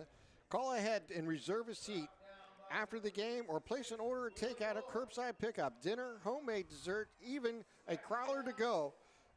Call 724-656-1553.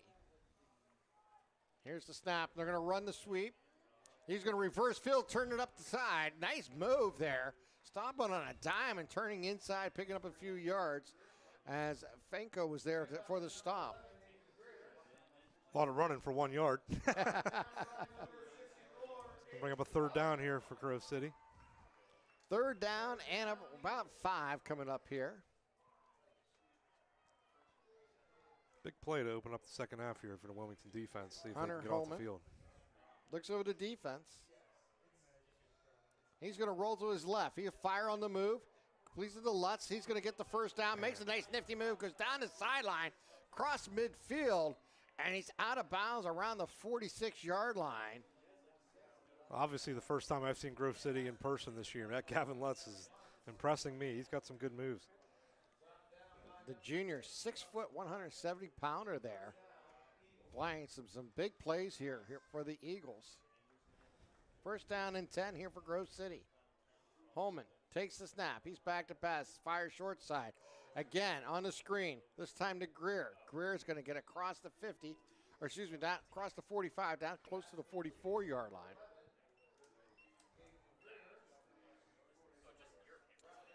Nathan Greer, a 6'2", 150-pound receiver.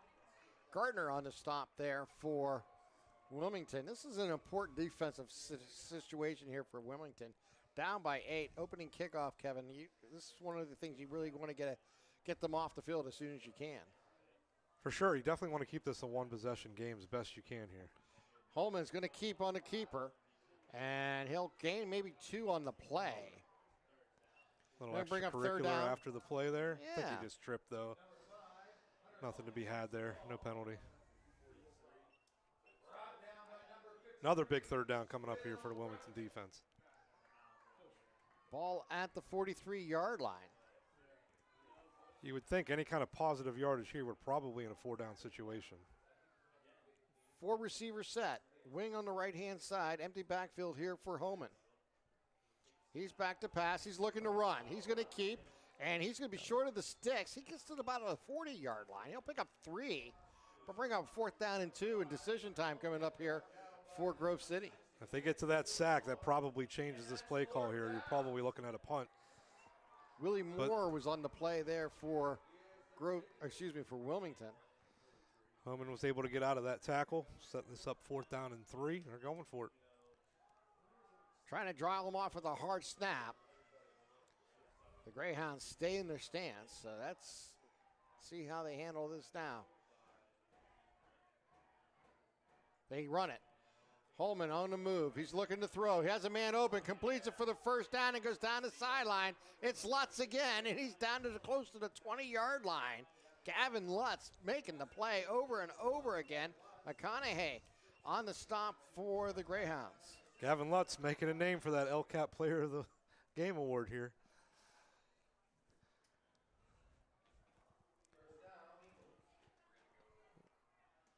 Grove City just on the verge of the red zone here. 8.5 minutes left, third quarter. 14-6 Eagles. Nemec with the ball. He'll run it up the gut, across the 20, down to the 19-yard line. So Grove City has now entered the red zone.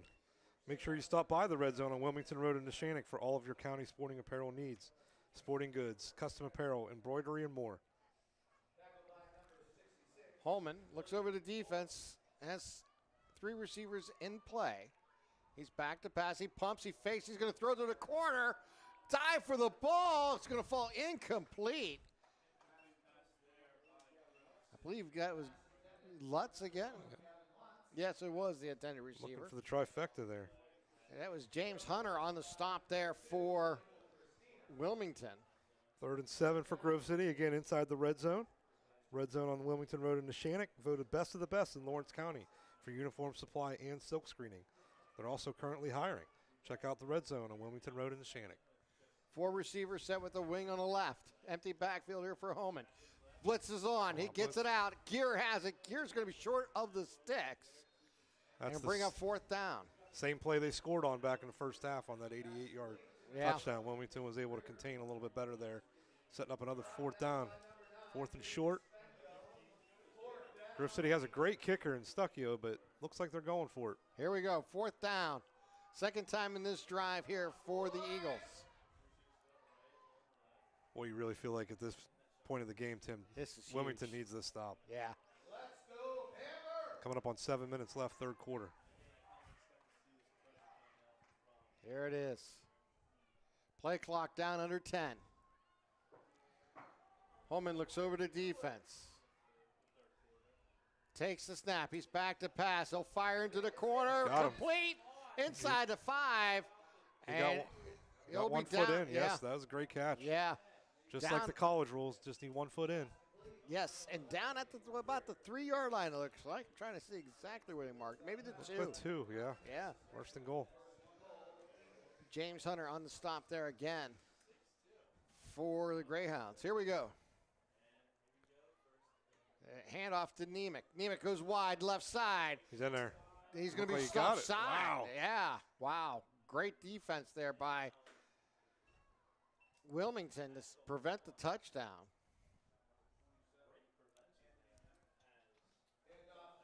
Well, now we'll bring up a 2nd down and goal coming up here. Looked like he had that angle. Got right to the goal line. Pylon actually came down on the tackle. Ball at the 1 now. 2nd and goal here for Grove City. Holman on the keeper, goes left side, and will dance into the end zone for the touchdown. A 1-yard keeper there by Hunter Holman, the 5'10", 175-pound junior quarterback here for Grove City to extend the lead at 20-6 with 6:51 here to play in the third quarter. Almost a mirror image of Wilmington's opening drive to start this game, to start the second half for Grove City, extending to a 2-score lead. Your R. Cunningham funeral. Extra point attempt coming up. The snap and the hold. The kick is up, and it is good. And with that touchdown, Grove City extends their lead to 21-6 with 6:51 here to play in the third. We're going to take a 30-second timeout. You're watching LCSportsNet.com, powered by LCAP.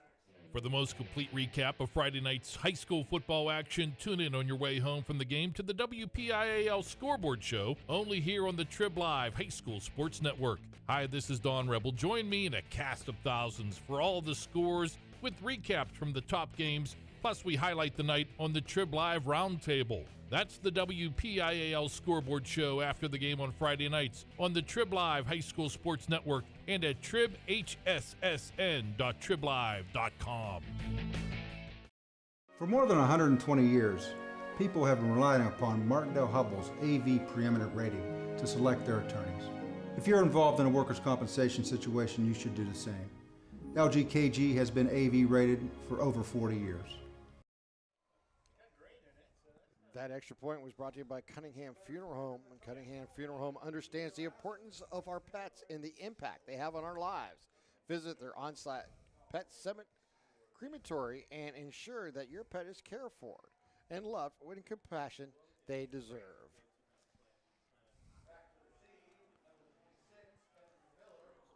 So 21-6 is the lead here for Grove City. They trailed this ball game 6-0 to start. It looked like they might be going down by 2 touchdowns. And then a turn events happen on an unfortunate penalty against Wilmington. Yeah, that hurdle penalty is definitely the play that you look back and think, man, if he doesn't do that, Wilmington probably goes up 2 scores at that time. Here's the kickoff, and it's nice return here by Wilmington out to the 20, run into a few players there for special teams of Grove City, and they're led by Clayton Martin. And they'll bring first down and 10. Heasley was in on the stop as well. Yeah. Big drive right here for Wilmington. Now that they're down 2 scores, it's very critical they put a drive together. They've proven that they can get down the field on this Grove City defense. Yes, they have. So that's going to be interesting to see how they handle it. I mean, they got to just kind of stay and do what they did the first half. They ran the ball. Yep. Both teams continue to not huddle in this game, looking for the sideline for the play call. Yeah. 2 receivers to the right, wing on the left-hand side. They'll hand it off and go left side, and it'll dive forward close to the 25-yard line. Miller on the carry. Nathan Boyd, on the stop there for Grove City. Ben Miller definitely been the workhorse tonight for Wilmington.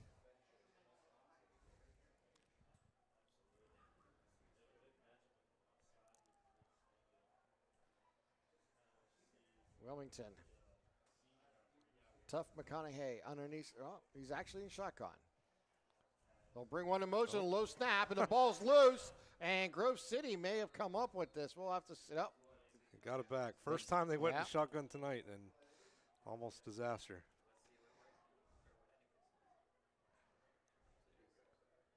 Delathan on the play there for Grove City.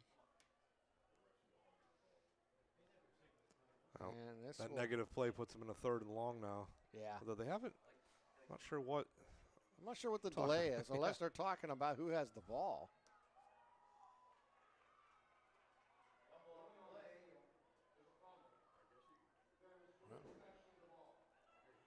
Yeah, I'm not sure what the delay was there, but the officials have huddled up quite a few times tonight on most penalty calls. Yeah. Maybe they're a new team like us, Tim. Maybe.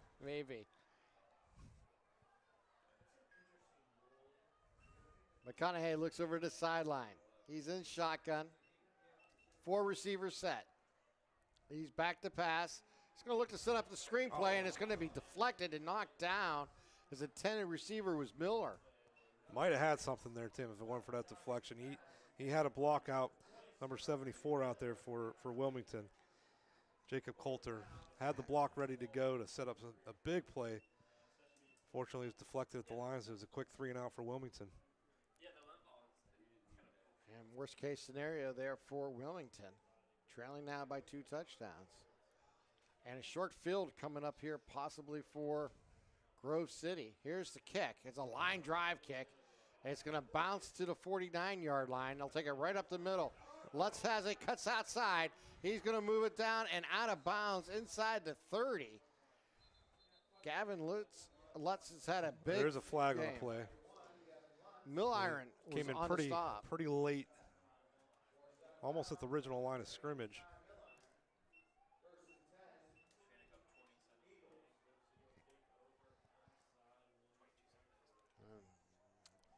So the flag's down at the 26-yard line. They're going to get a block in the back against Grove City. So they'll mark it off from there. Yeah, it was pretty late in the return, so they're still going to get very good field position here. 5:09 to go, third quarter. So instead of starting at their own 20, or Wilmington's 26, they'll do it at the 36. But as you mentioned, excellent field position coming up here for Grove City. That low line drive punt didn't give Wilmington any chance to set up the return block. So Grove City with great field position to start this drive. 3 receivers set. Wing to the left. Nemec to the left of Holman in the backfield. Here's the snap. It's going to be a keep by Holman, and he'll go forward. Stays on his feet, gets up close to the 30-yard line. Second effort, doing really good there for Hunter Holman. Anderson on the stop here for Wilmington. Neshannock has put on another touchdown on Elwood City. It's now 20-7 Neshannock over Elwood City, third quarter. You can also catch that game on Lawrence County SportsNet. Fake to Nemec, throw out wide, and it's going to be incomplete. Good defense there by Milliron. Third and short coming up for Grove City. You've got to figure definitely in 4-down territory, being at the 30-yard line. Do have a good kicker in Jacob Stuckio, though, so we'll see what Grove City goes with here on 3rd and 4. So the ball's at the 30. It'd be a 47-yarder if they have to kick it from here. See what they can do here on 3rd down. They're going to run, fake a run. They're going to throw an RPO and get it to Lutz, and Lutz is going to get across the 25-yard line as McConaughey was on the stop. Great decision on the RPO. They definitely bid on it. We have an injured player down for Wilmington.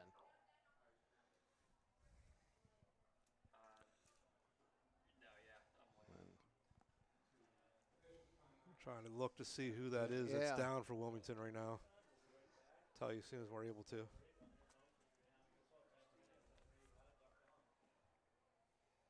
And remind everybody that stop by Joseph's Marketplace. Joseph's Marketplace, Newcastle's family-owned hometown grocery store and coffee shop.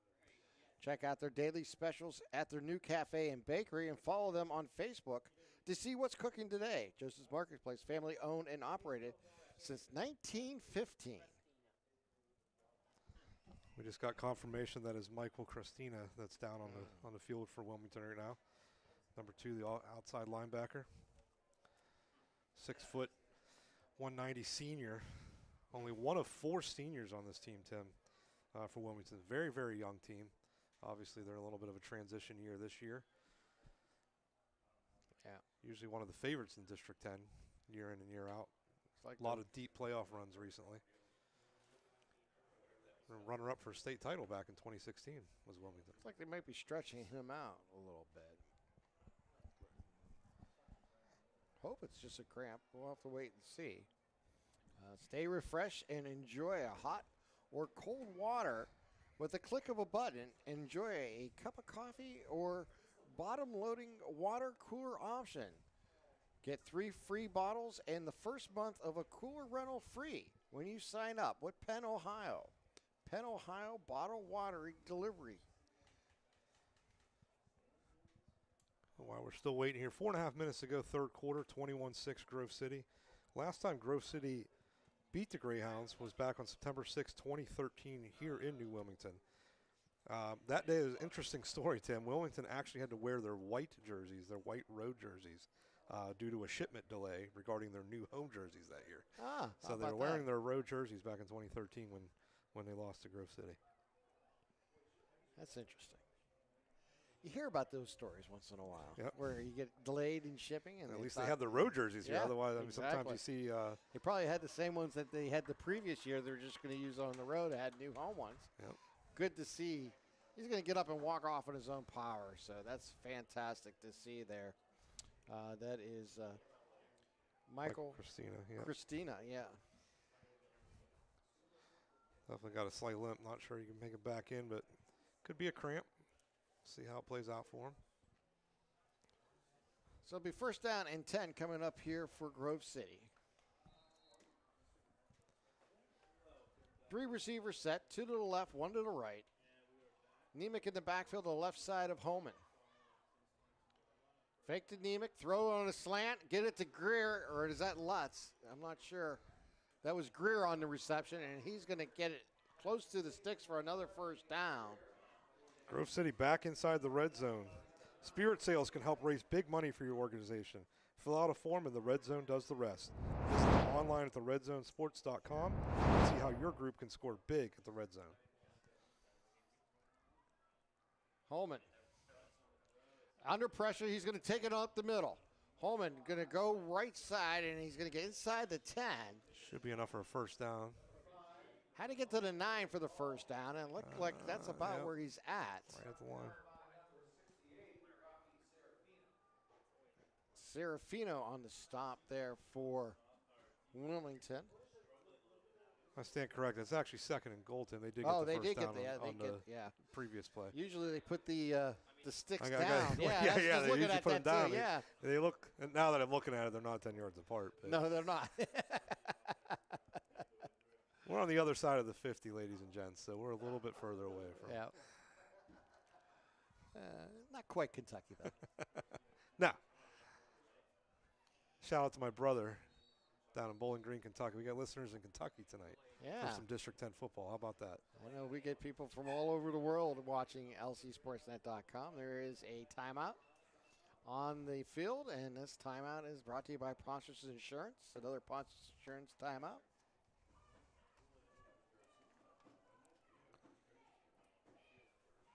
Call Agent Dan Ponchos, Jessica Wilden, or Tracy Giddings to get started today. Visit PonchosInsurance.com and request a quote for your auto, home, business, or life insurance.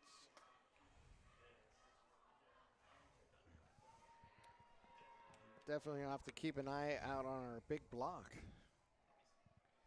later Absolutely, today. Yes. Be second and goal from the 8-yard line when we get back from the timeout.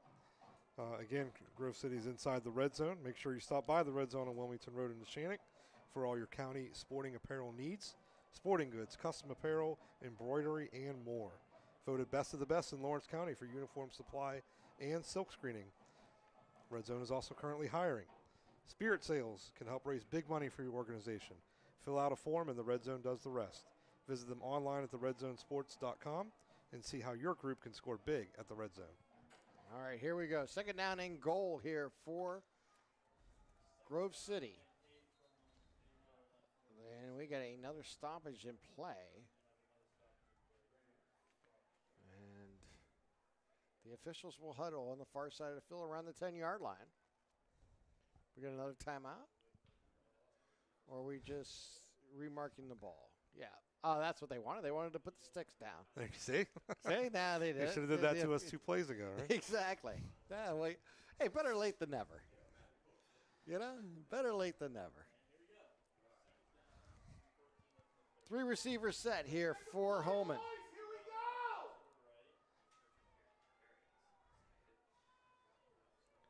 Oh, and we're going to have an offsides against the defense. Let's see if someone got moved. I didn't see anybody move on the offensive line. I didn't notice it neither. It looked like it was unabated to the quarterback from up here, but been wrong more times than I've been right tonight, so we'll see if I can keep that going. Yeah, they always do have a better viewpoint than us, you know. Like I said, I'm spoiled by replay on television. This is hard. Yeah.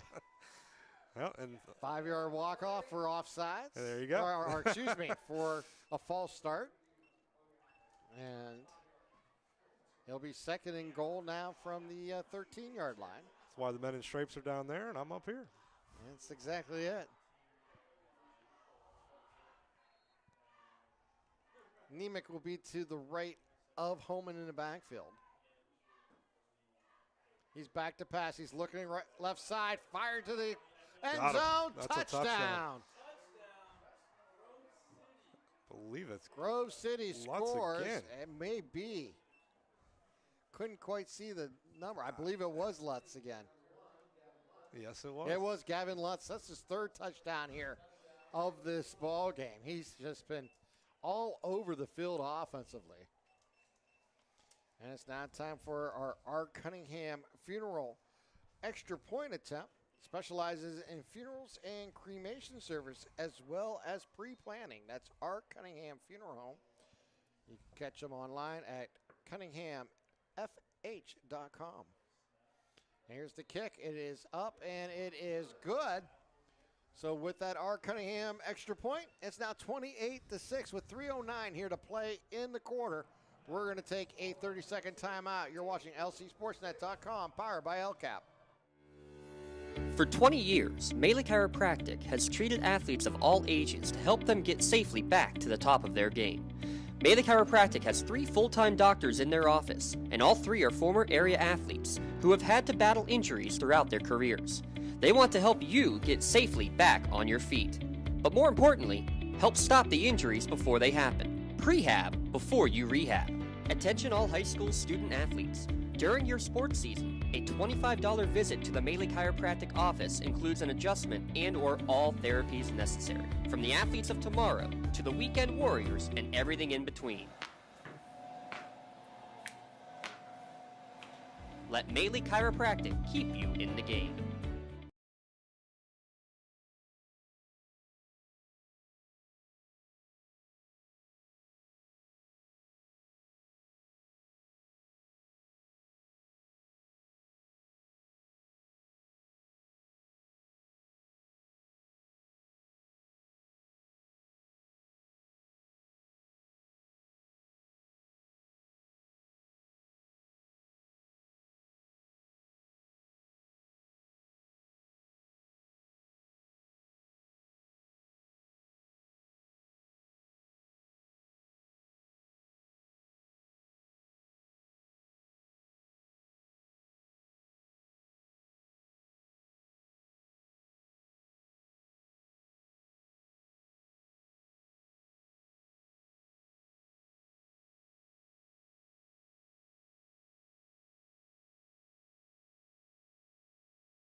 LCAP.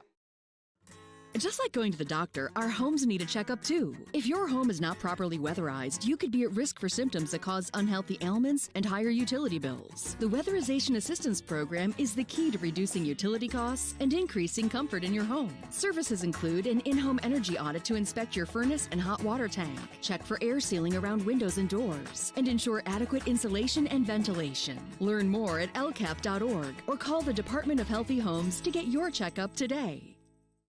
Works in Progress Painting wishes a successful and satisfying season to all Lawrence County sports teams and athletes. Work hard and bring honor to your team in how you play. Joe Wright and his family have been providing painting, window cleaning, and other property services for homeowners and businesses in the Lawrence County area for over 10 years. Their goal on every project is to provide a meaningful service that honors their customer, God, and their family, and to have fun while doing it. Works in Progress is now booking interior painting and related projects for the winter season. Call Joe today, 724-714-4294, to discuss your next project.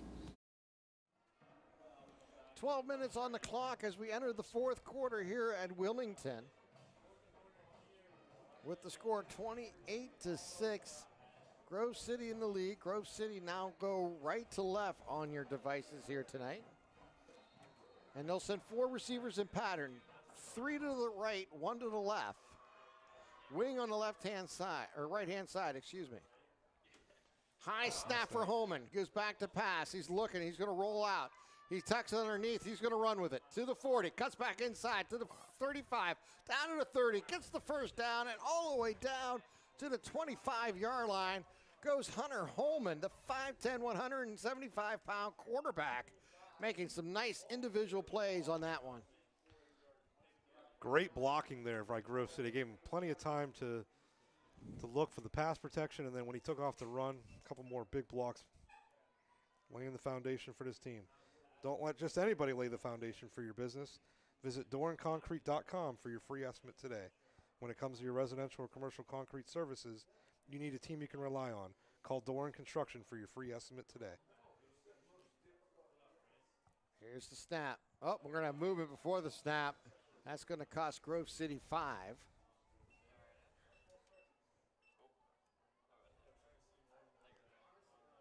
Second false start of the drive for Grove City. There. Get to the fourth quarter, it gets a little bit harder to hold your water. Especially when you're up 28-6 and you see the goal line not that far away.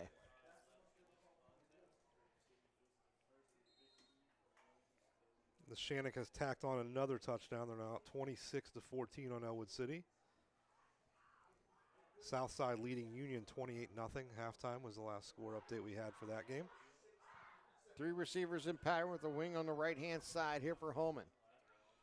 Fake to Nemec. He'll fire on his slant, and it's going to be incomplete. And I'll bring up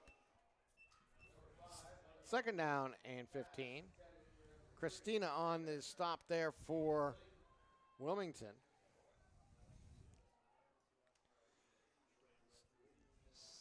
Second and 15 coming up for Grove City here. 11:04 to go, fourth quarter. They lead Wilmington 28-6.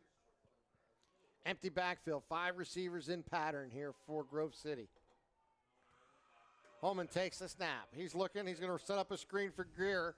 And Greer is going to be brought down immediately for maybe only a 1-yard gain as Fanko was on the play there for Wilmington. And again, Wilmington's doing a great job at defending that bubble screen now. They really After have. they got burned on it on that touchdown, they've picked it up since then. Grove City's tried to run it at least 4 more times in this game. Wilmington's been there each time.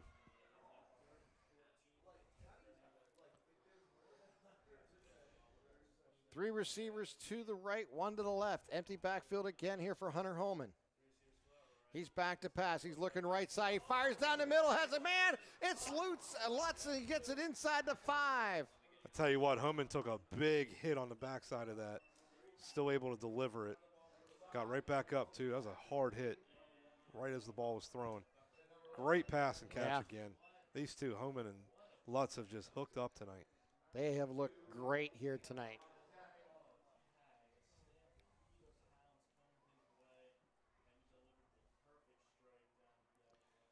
So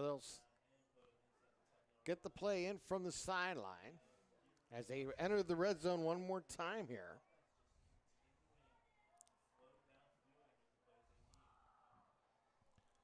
Holman has Nemec to his left in the backfield.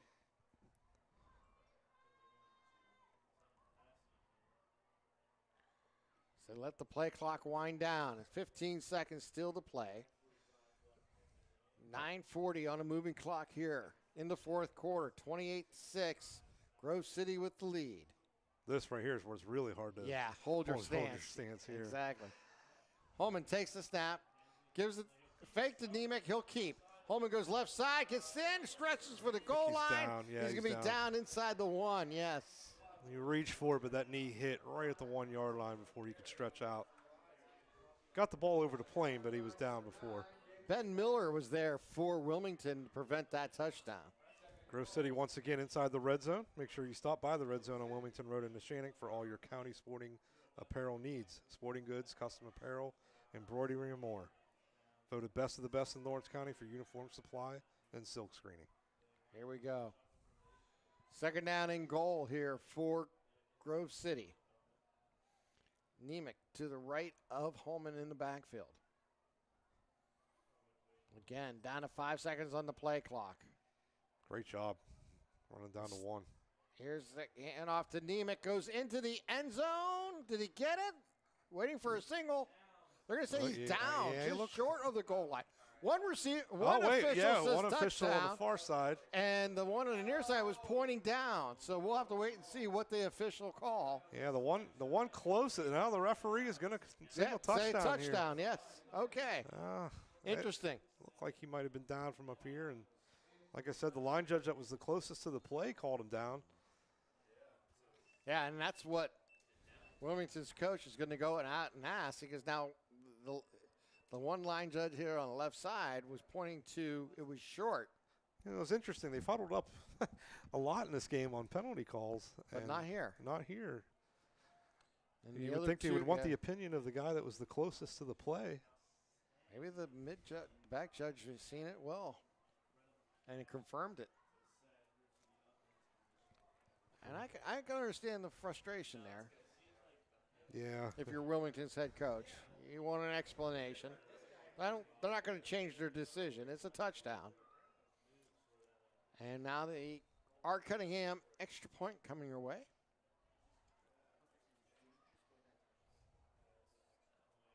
Here's the snap, and the kick is up, and it is good.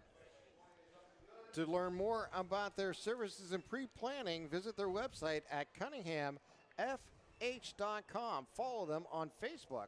Providing compassion and guidance during one of the most difficult times. Allow your family to be helped by your family's help by our Cunningham Funeral Homes. 8:26 remaining here in the quarter. We're just going to keep it right here, Kevin. As we look at this game here, it's interesting how we've seen in the first quarter how well Wilmington played and came out and really dominated. They at one time had a 25-3 play lead in this game. Yes. And they looked like they were, ready to make an announcement here. As you mentioned, if they win this game, it puts them in really great position to be an at-large bid into the 2A playoffs. Yes. In District 10. Four are guaranteed, but they could take as many as 6. Correct. Yeah, the playoff, they are locked into that top 6 in District 10, but there's no guarantees once you get past those 4 teams. So, really a great showing tonight would have went a long way. Remains to be seen what will happen. They got another week of football, but Wilmington definitely started out like they were, hot to trot, ready to go, and again, that hurdle penalty just went downhill from there. You got to give a lot of credit to Grove City, just staying within their offense, staying within what they do. And a huge game that we've seen here by Gavin Lutz, excuse me. Yeah, Grove City, very well coached team. Didn't get down. Stayed with their game plan, didn't panic. Slowly took back control of this game. Here's the kick, and it's fielded at the 10-yard line. Bring it out to the 20, oh, to the 30. He's got it. He has room. He'll go left side. Gets around a corner. He's not going to get all the way. Wow. Yeah. I don't know if they got it. I don't see any flags. I don't see no flags, no. Boy, that really looked like a horse collar from up here. Yeah, I agree. It was on the Grove City sideline, so obviously. Nathan Gear was on that tackle. Not going to get any help from the Grove City sideline on that. But not at all. I feel like if it was on the other end here, they might have seen that a little better. But that's what the play they needed here, just to spark them. As we've seen crazier things. Still 8 minutes to go, fourth quarter. 35-6. 35 unanswered points here by Grove City. Wilmington in their best field position here in the second half to start this drive at the 38-yard line. McConaughey throws it out wide. He'll complete it. As the screenplay goes forward, as Fanko picks up about 4 to 5. As Resner was on the stop there for Grove City. Franco was a little slow to get up there, but I think it just body language is kind of saying frustration more than anything else. So 2nd down and 5 here for Wilmington. Ball at the 32-yard line. Takes the snap, hands it off. He'll go wide. Milliron with the ball. Late flag. Boyd on the stop.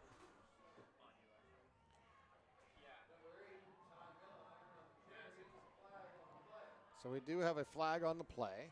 And we'll have to see. Usually on a play like that, we're going to see holding on against the offense. Was called pretty late. And they are it is going to be holding against the offense. Someone had a little too much of a jersey there at the end of that play. And now we'll move them back 10 yards instead of being 2nd down and less than 5. And now be 2nd down about 15 actually 14 coming up. No, let's call it 15. I can do math. There's some out there saying, no, you can't. So I know that, but I can actually do some basic math. They'll throw it out wide. They'll make the completion, get it out to the 40-yard line. As Fanko was on the reception. You had another 3rd and long, though, with the penalties really backing up Wilmington and making it hard for this offense that's used to getting 4 or 5 yards of play. It's used to really controlling the game like they did in the first quarter, just, mixing it up but using the run attack, and now they're forced to throw. It's a totally different type of scenario for them. They'll jump pass over the middle, and it's going to be intercepted. Picked off by Nathan Boyd for Grove City. And that turnover is brought to you by Medore Bonner Law, your community firm with a personal connection and individualized service. With flexible appointment hours, Medore Bonner Law has a team of experienced lawyers and staff always ready to help. Visit MedureBonnerLaw.com to find out how they can serve you. So that's our first turnover of the ball game, and it comes with 6:48 remaining here in the fourth quarter.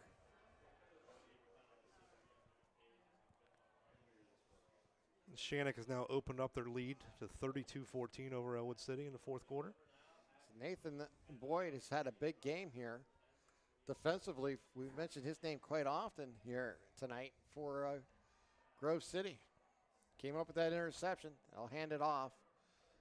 They'll go right into the pile for basically a 1-yard gain and bring up 2nd down and 9 coming up here for Grove City. Southside has carried that 28-0 lead over Union into the fourth quarter as well. 2nd down and 9 coming up here for Grove City. As the clock continues to run as we approach 6 minutes, 15 seconds remaining here in the fourth quarter. Holman checks over the defense. Takes the snap. Gives to Nemec. And he goes forward, and he's going to get about another yard on the play. Bring up second down and 8 coming, or third down and 8, excuse me, coming up here for Grove City. Ben Miller was there for Wilmington.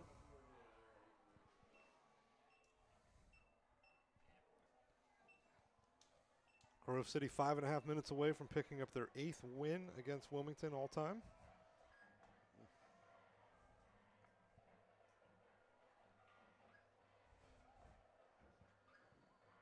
And it would be their 6th win of the season. Grove City.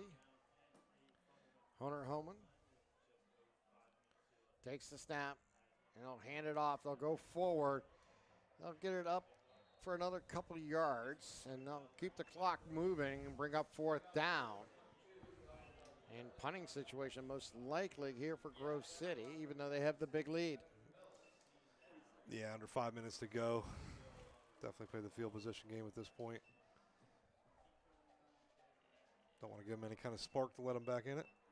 They'll let that clock continue to run. 20 seconds on the play clock, and it's still got 4:40 on the game clock.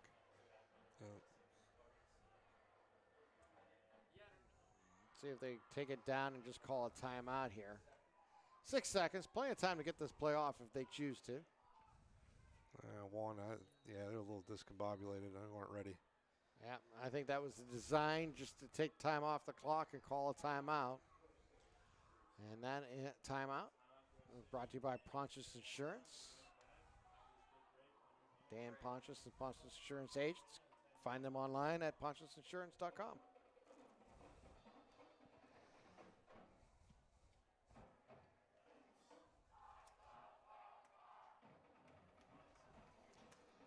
So it'll be 4th down and about 6, and punting situation here for Grove City when they come back out of this timeout. 4:22 remaining here in the 4th quarter. It has been all Grove City after the opening touchdown by Wilmington. Wilmington went on an 11-play drive to start the game and look impressive going into the end zone with Ben Miller, and then had the ball again. Was driving, and they're deep into Grove City's territory when the drive stalled. And in the process, Grove City then came out and has now scored 35 unanswered points to lead here in the 4th quarter, 35-6. Here's the snap, no rush. They're going to get the punt away. High punt but short, and it's going to go out of bounds around the 35-yard line. We'll see where they actually mark him going out, because they have to kind of estimate where he went out of bounds on that fly. Almost marked it out where the ball landed, but really it probably went out of bounds a little earlier than that. Yeah, but they're not going to walk it up. They're going to mark it at the 37-yard line. Got to give them credit for a little bit better punt than 8 yards, I guess, right? Yeah, exactly. So Wilmington takes over. Tuff McConaughey at quarterback. He'll be underneath center. As they go back to the wing-style offense, they'll run it to the right side, and he's caught in the backfield. Not a chance there for Ben Miller on that one. Well, it does look like Grove City is going to extend their lead in the standings over their rival Slippery Rock. They are trailing state-ranked Farrell 41-0 in the 4th quarter. Chase Logan, I think, on the stop there.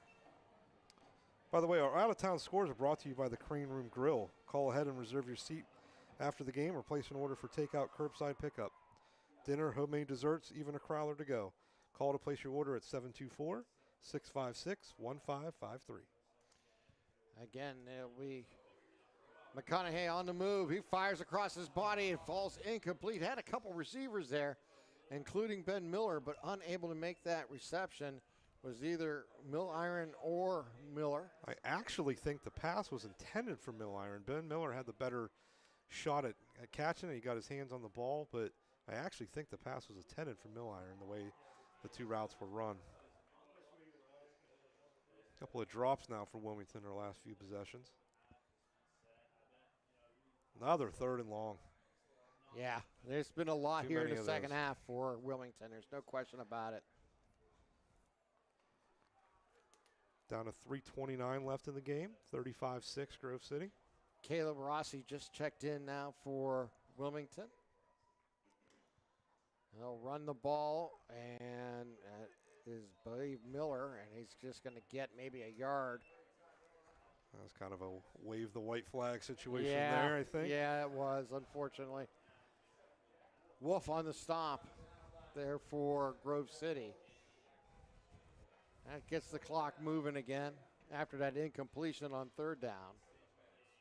And we're down under 3 minutes here to play in tonight's ball game. As McConaughey will punt the ball away.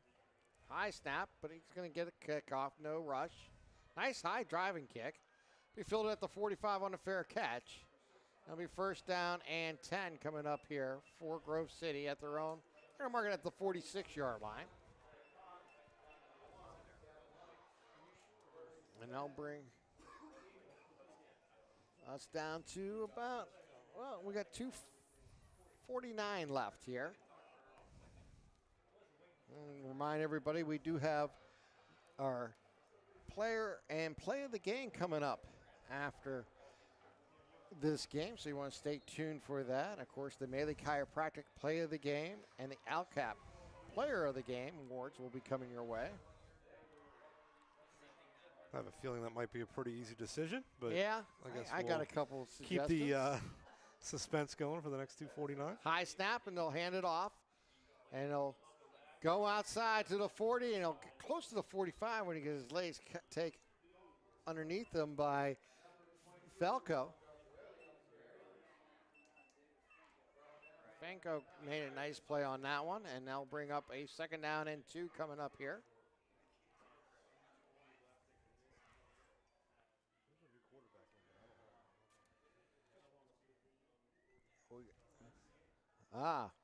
You're right. We did have a change at quarterback. Let me see. Alexander Hackwelder now in at quarterback. 6'1", 180 yeah. sophomore.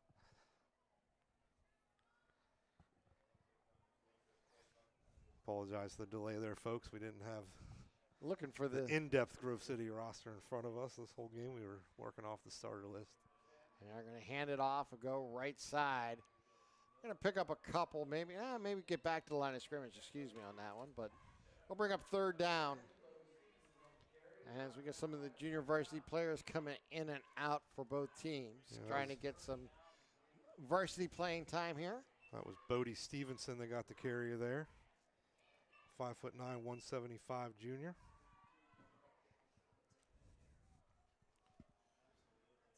Third down, about 80 seconds left.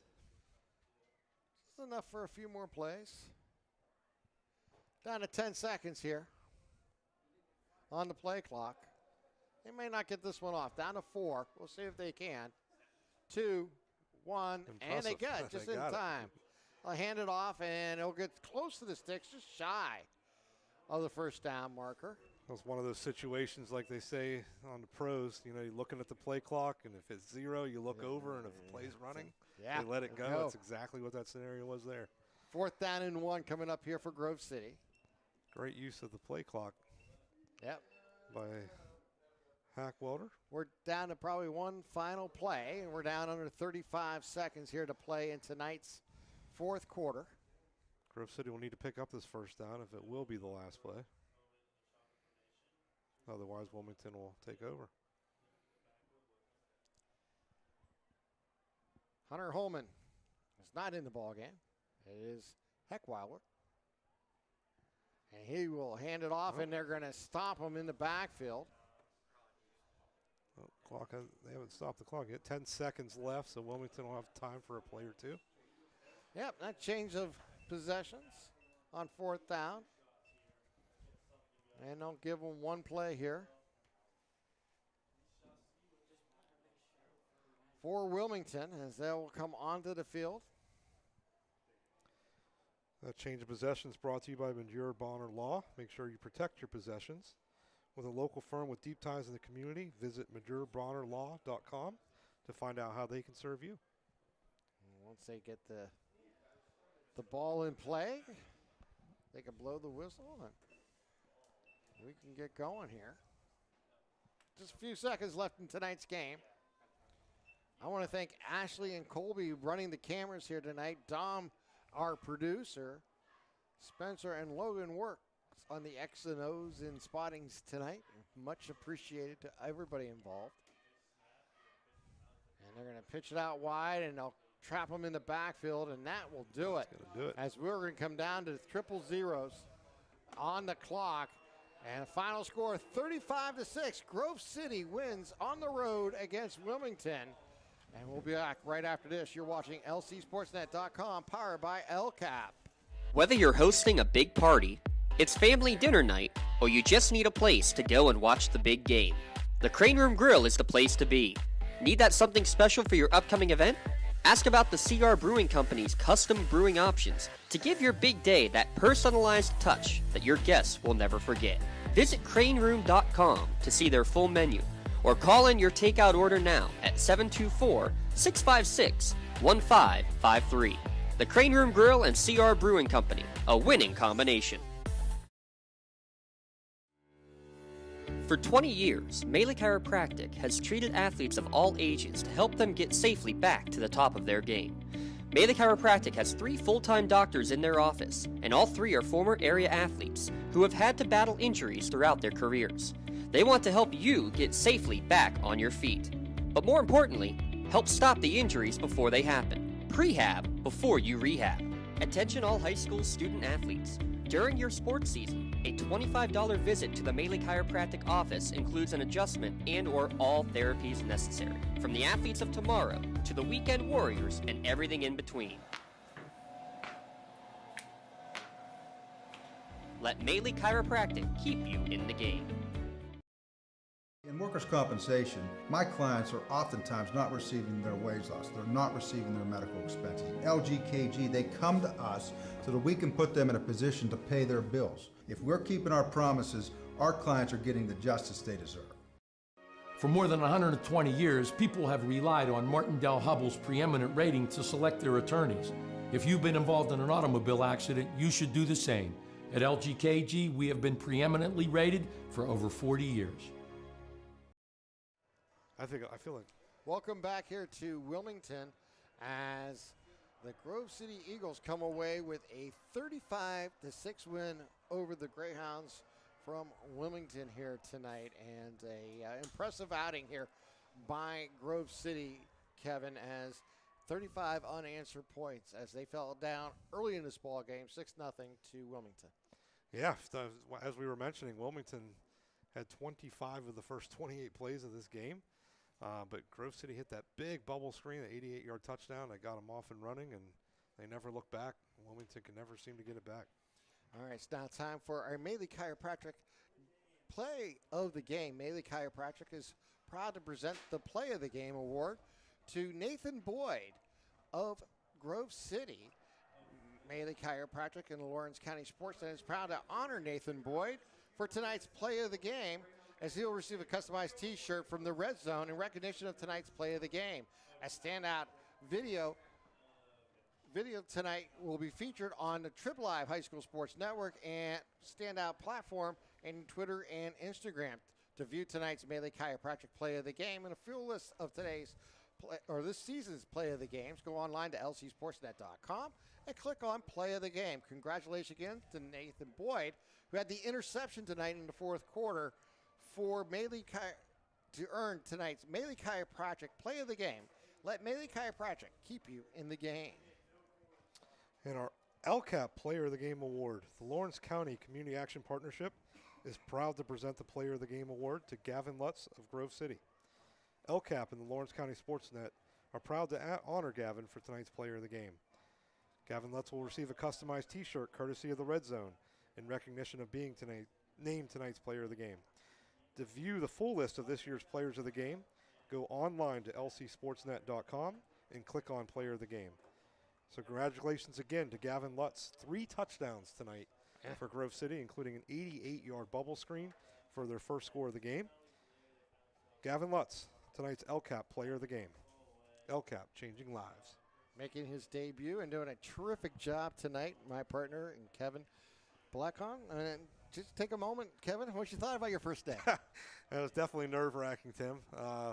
Different ball game when you're up here with no replays, trying to call things live with players that you don't really know. You did a terrific job. I just want to thank you again for coming along. I hope to see you again here in the future.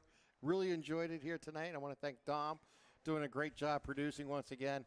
Spencer and Logan for what they bring. Ashley and Colby on the cameras here tonight. It's been a fun night here in Wilmington as the Grove City Eagles come away with a 35-6 win over the Greyhounds from Wilmington. Kevin, last words? Yeah, just want to give a big shout out to all my family and friends that listen tonight, all you Wilmington and Grove City fans, as well as the entire Lawrence County community. Appreciate you having me and hope to be back for more. All right. With that in mind, I'm Tim Continenza wishing you all a wonderful good evening. Once again, our final score here from Wilmington, it was Grove City 35, Wilmington 6. Have a great night, everyone.